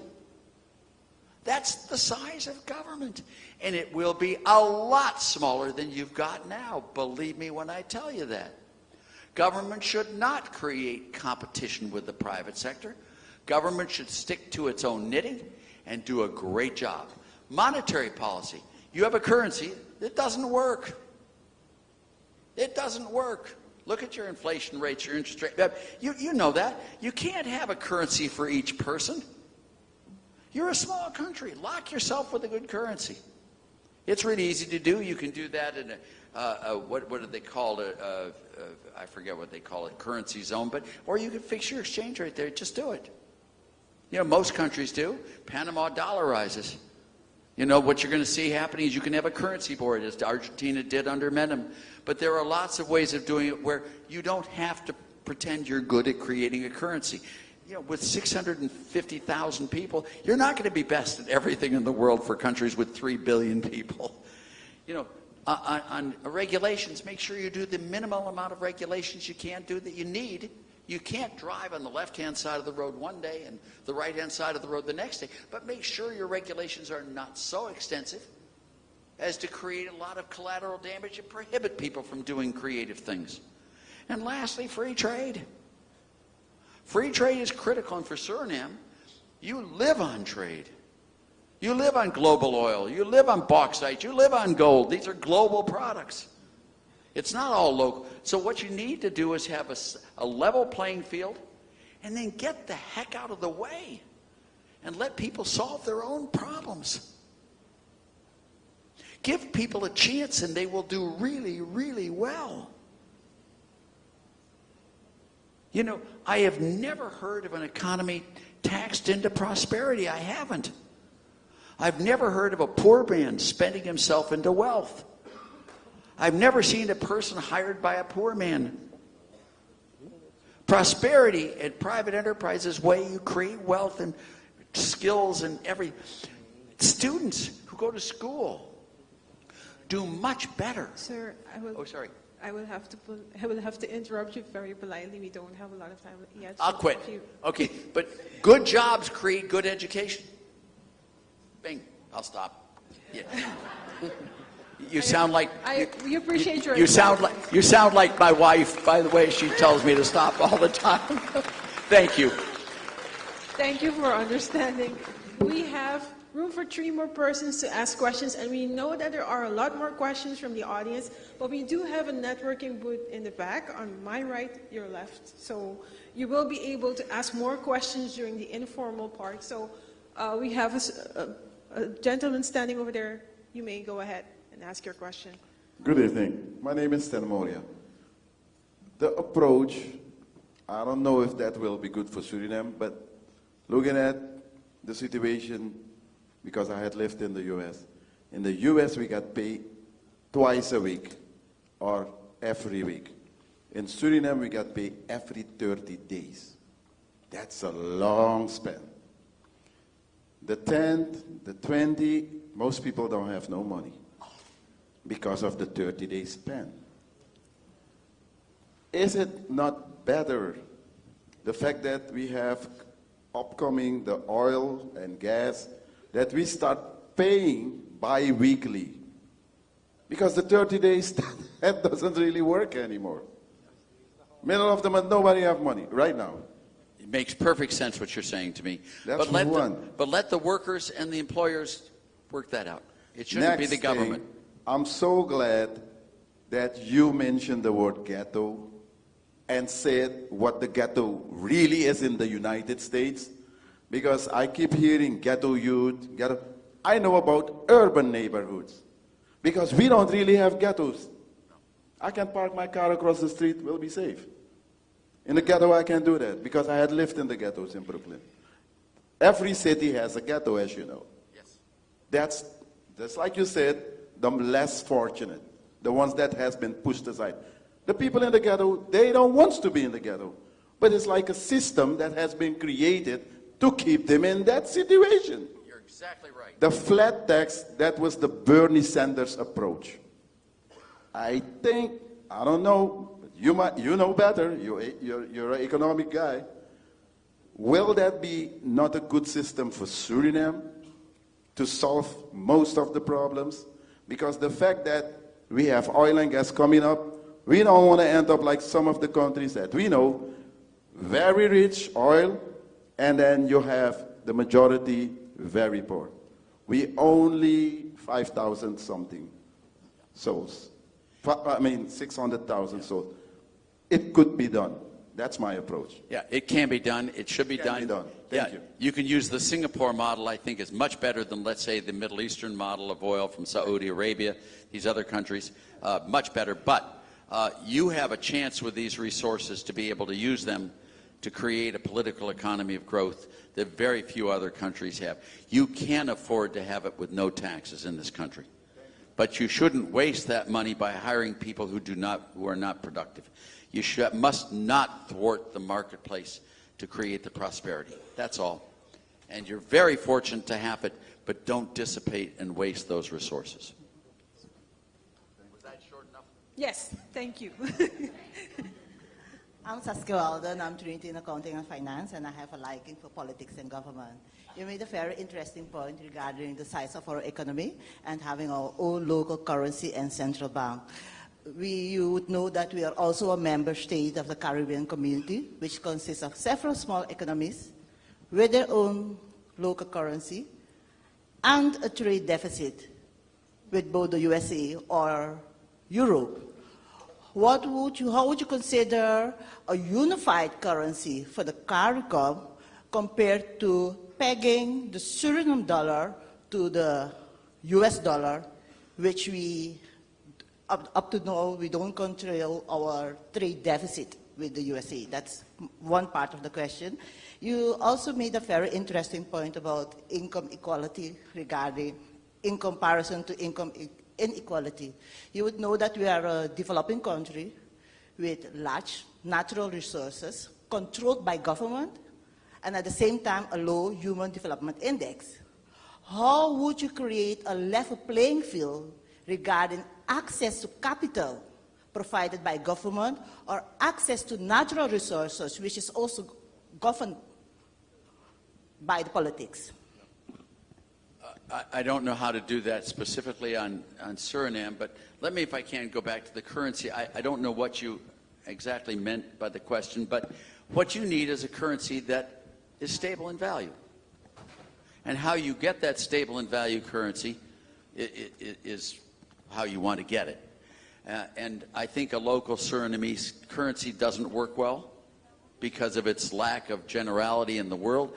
You're much easier for these other countries like Panama and some of them, the small countries, to really dollarize and use it there. But it doesn't have to be the dollar. It can be the yen, it can be the euro, it can be the yuan. But it is very hard to have a local currency that doesn't depreciate in value unless it's a commodity. And that's why I think that you've done a good job so far in welcoming, let's say, something like Bitcoin. I think that makes sense. I mean, it may turn out to be the perfect currency for you here. The natural resources, you have to look at what you value your resources at, not just in terms of economics, but also in terms of concern for the natural environment. You really do. And when you look at the jungles, I would hate to see all of your jungles torn down and burned, just so you can grow more potatoes. But those things should have prices paid on them, on the margin, so that people can make those just decisions, how to be the most productive. And when you get all the resources that you do get, and what I hope you will get from all your natural resources like oil and bauxite and gold and the other exports that you have, using those well to set up a fund that will be permanent fund for Suriname for hundreds of years into the future. It shouldn't just be dissipated and spent right away. It should be used, and part of it should be allocation of capital for Surinamese. That should have a function there where give it to a private institution to allocate it for capital, where the use of those funds is based upon expectations of profit and of productivity. That's where I'd go. I use the Singapore model all the way over, let's say, the Saudi Arabian model. Thank you. I am Diana Halfheid. I have another question. This is regarding free trade. You mentioned free trade. except of the extraction industry that is growing in Suriname, but that is not sustainable in the long term. Our production is really underdeveloped. Based on that, it is probably cheaper to import except if producing ourselves because we are a small economy. But on a long term, if we don't have our own production, because we can compete with other larger economies, how would we increase our own production, our industries in Suriname? And I want to relate that because I don't know the American economy that good, but what I've heard is that Trump wants to increase taxes on imports from other countries. So that is not what free trade stands for. So I want to ask, how does it relate to the free trade, what you mentioned? On your natural resources, on industries that are very large scale, that probably are too large a scale for, let's say, a Suriname company to be a petroleum miner, refiner, et cetera, the same way. I mean, what you do is you negotiate and you deal with international businesses to get contracts to be able to use and develop the resources that you have in oil. There is no reason why Suriname can't be a very big exporter of oil or an importer of oil. There's no reason why it can't. If you look at Qatar and some of these other countries that are very, very small, but they have very big oil industries, there's no reason why Suriname can't use its natural resources in exactly the same way. Never underestimate the power of subcontracting to an outside source to develop your resources. You can do that there. Now let me go to the one I loved you questioning. Donald Trump and tariffs. I was expecting that to be the first question. I had a conversation with him. He called me, I think it was in 2018. And I told all of you, I've known him for a long time, but never well. But he called me and he said, Arthur, I want to talk to you about trade. I said, okay. He said, I run a very large international business. And as you know, every international business, the owners of those businesses love free trade. They hate governments. They hate tariffs. They hate quotas. They hate non-tariff barriers. They all do. I love free trade, Donald Trump said to me specifically on the phone. He said, but let me tell you the story. And the story is that when I look at the world, almost all of the major countries in the world are very protectionist. The example he used with me is if we take a United States-made car and it's ready to drive in the United States, it's all licensed, it's all rule, regulation, it's ready, and we ship that car to Japan, it costs us about $75,000, 75,000 additional dollars to modify that car so that it's road ready in Japan. That's the non-tariff barriers in Japan. I'm going to use Japan as an example. It's only an example. Japan devalues the yen in order to make exports cheaper, imports more expensive, so they can sell more and buy less.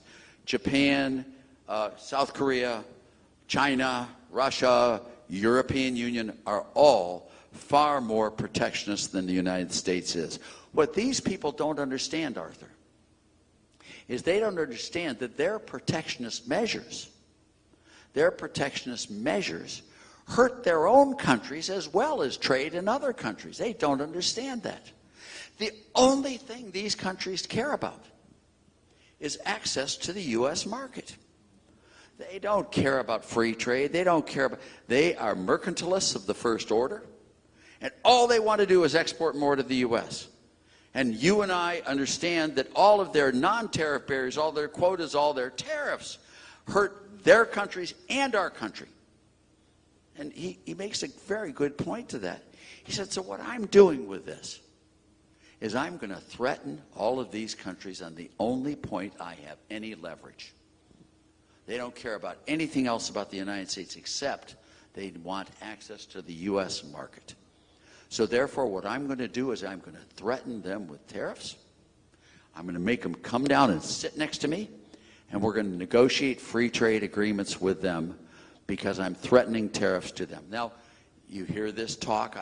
I made a point to him. I said, you know, understanding Donald Trump did run a very big international company, and I do understand that all the owners of international companies are free traders. They all are.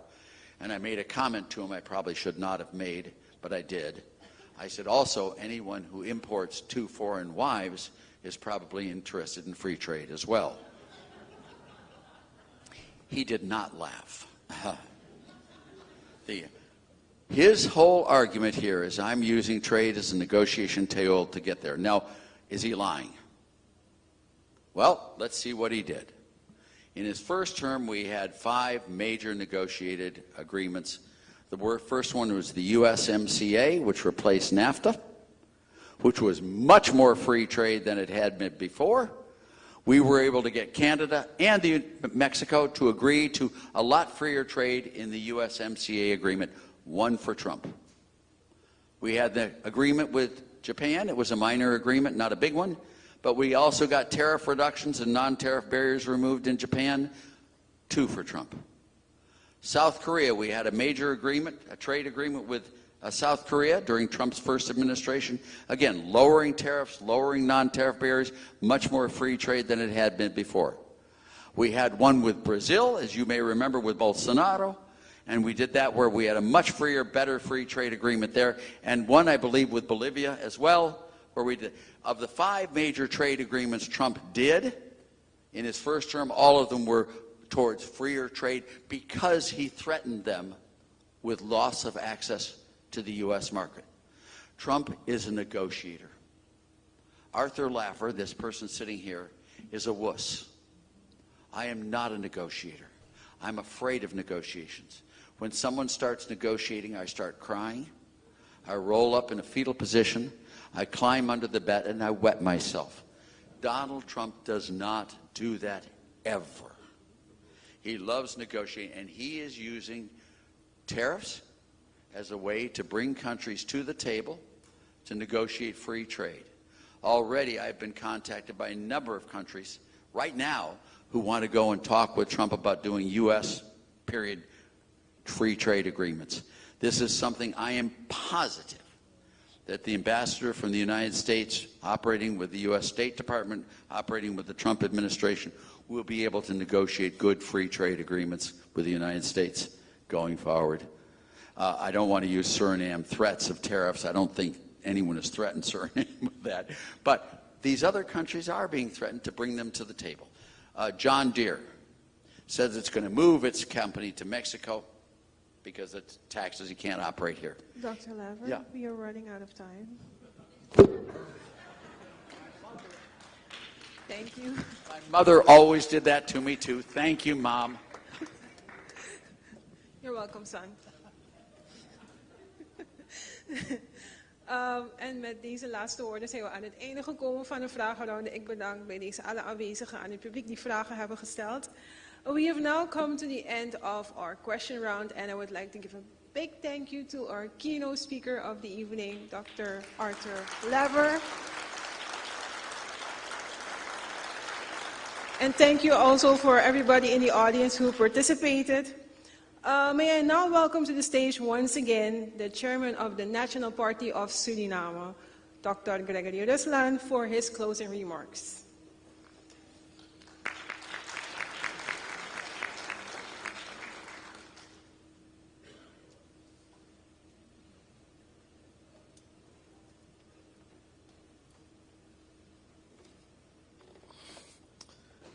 Ik heb het begrepen, keep it short, very short. Omdat we uit de tijd zijn. Maar ik denk dat het toch wel belangrijk is vanavond om hier te concluderen dat wij van een zeer gerenommeerde internationale expert andermaal dat er hoop is voor Suriname. Er is hoop, zoals aangehaald, waarbij wij in staat zijn met de mensen die wij zelf hebben, de deskundigheid die in Suriname zit, om wanneer wij de juiste dingen doen, om te mobiliseren op een kundige manier, op een correcte manier, dat we in staat zijn om bergen te verzetten. Ik denk dat een van de dingen die we moeten vasthouden is aan uw passie, waarbij we naar een verkiezing gaan. En waar er belangrijke besluiten genomen zullen moeten worden door het volk. Maar waarbij na 25 mei 2025, eigenlijk wil ik zeggen, no matter welke regering er aantreedt, maar wij gaan ervan uit dat de NPS zeker deel van zal zijn. Maar dat wij ervoor zorgen dat wij een aantal dingen in een nieuwe passie achterwege laten. Een van de zaken is friends en families. We hebben die ruimte niet meer. We gaan in een nieuwe fase van de ontwikkeling, waarbij we ervoor moeten zorgen dat wij de beste mensen op de belangrijke plekken in dit land zetten, om hun werk te gaan doen en ervoor te zorgen dat wij maximaal rendement daaruit halen, ten nutte van dit volk. We hebben ook natuurlijk issues vanavond gehoord, die betrekking hebben op hoe ga je om met je bevolking, armoedevraagstuk en dergelijke. En ik moet daarbij direct aanhalen dat er een aantal zaken hier zijn aangehaald, waar wij goed naar luisteren als NPS, maar waarbij we niet direct zeggen van, dat is het model voor Suriname. Wat wij gaan doen is dat we de informatie meenemen, en daar zijn we mee bezig, om ervoor te zorgen dat we bij de Surinaamse deskundigen aan tafel gaan zitten. En ervoor zorgen dat we de modellen uitwerken die voor Suriname werken. Dames en heren, ik denk dat, wat mij betreft, ik nog meer inspiratie heb gehaald uit de meeting van vanavond. Waarbij als ik kijk naar het publiek, dat ik verschillende mensen zie, van verschillende organisaties. Ik zie zelf politieke partijen hier, NPS'ers. Laten wij ervoor zorgen dat in aan uw passie wij die bundeling krijgen voor een beter Suriname. Ik denk dat het op zijn plaats is om to thank Dr. Arthur Laffer for his willingness to be here in Suriname and also to talk on the economic issues that might indeed help us to make Suriname one of the most prosperous countries in this world. We have the potential, zoals we vanavond hebben begrepen. And natuurlijk, I would like to thank him to be here tonight. But also, I would like to thank Maya Parbu, who is sitting here tonight with us. Make an applause for Maya. Die ons recent als NPS heeft gejoind. Maar ik moet zeggen dat nu al wij een prettige samenwerking hebben. Wanneer Maya bezig is, herken ik een aantal zaken uit natuurlijk mijn jeugd. Heel enthousiast en dergelijke. En wat NPS betreft, stimuleren we de jongeren om de NPS te joinen in de komende periode. Er zijn nog 4 maanden te gaan. Waarbij heel belangrijke, cruciale besluiten genomen moeten worden. Die ons als Suriname gaan brengen naar inderdaad een prosperous country in this world. Of een country where people will suffer. En we kiezen niet voor het tweede. We kiezen voor ontwikkeling. Come join the NPS. Together we will make a great country again. Thank you very much for the evening and thank you everybody.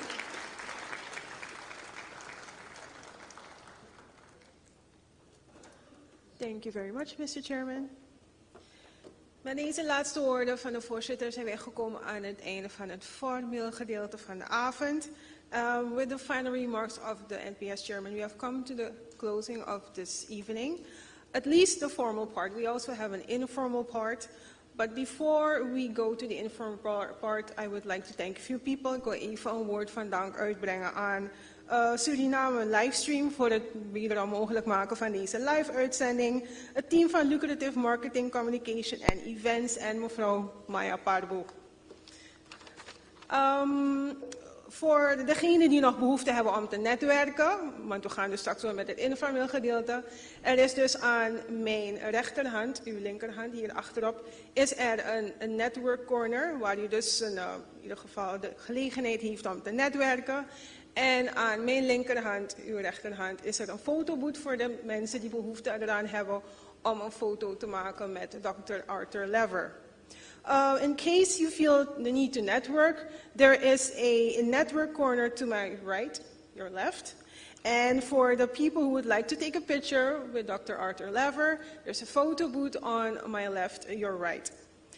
Nou, we zijn gekomen aan het einde van deze avond. Rest mij nog om u allen een genoeglijke avond verder toe te wensen en tot de volgende keer. I would like to wish all of you a wonderful evening and until next time. Good evening.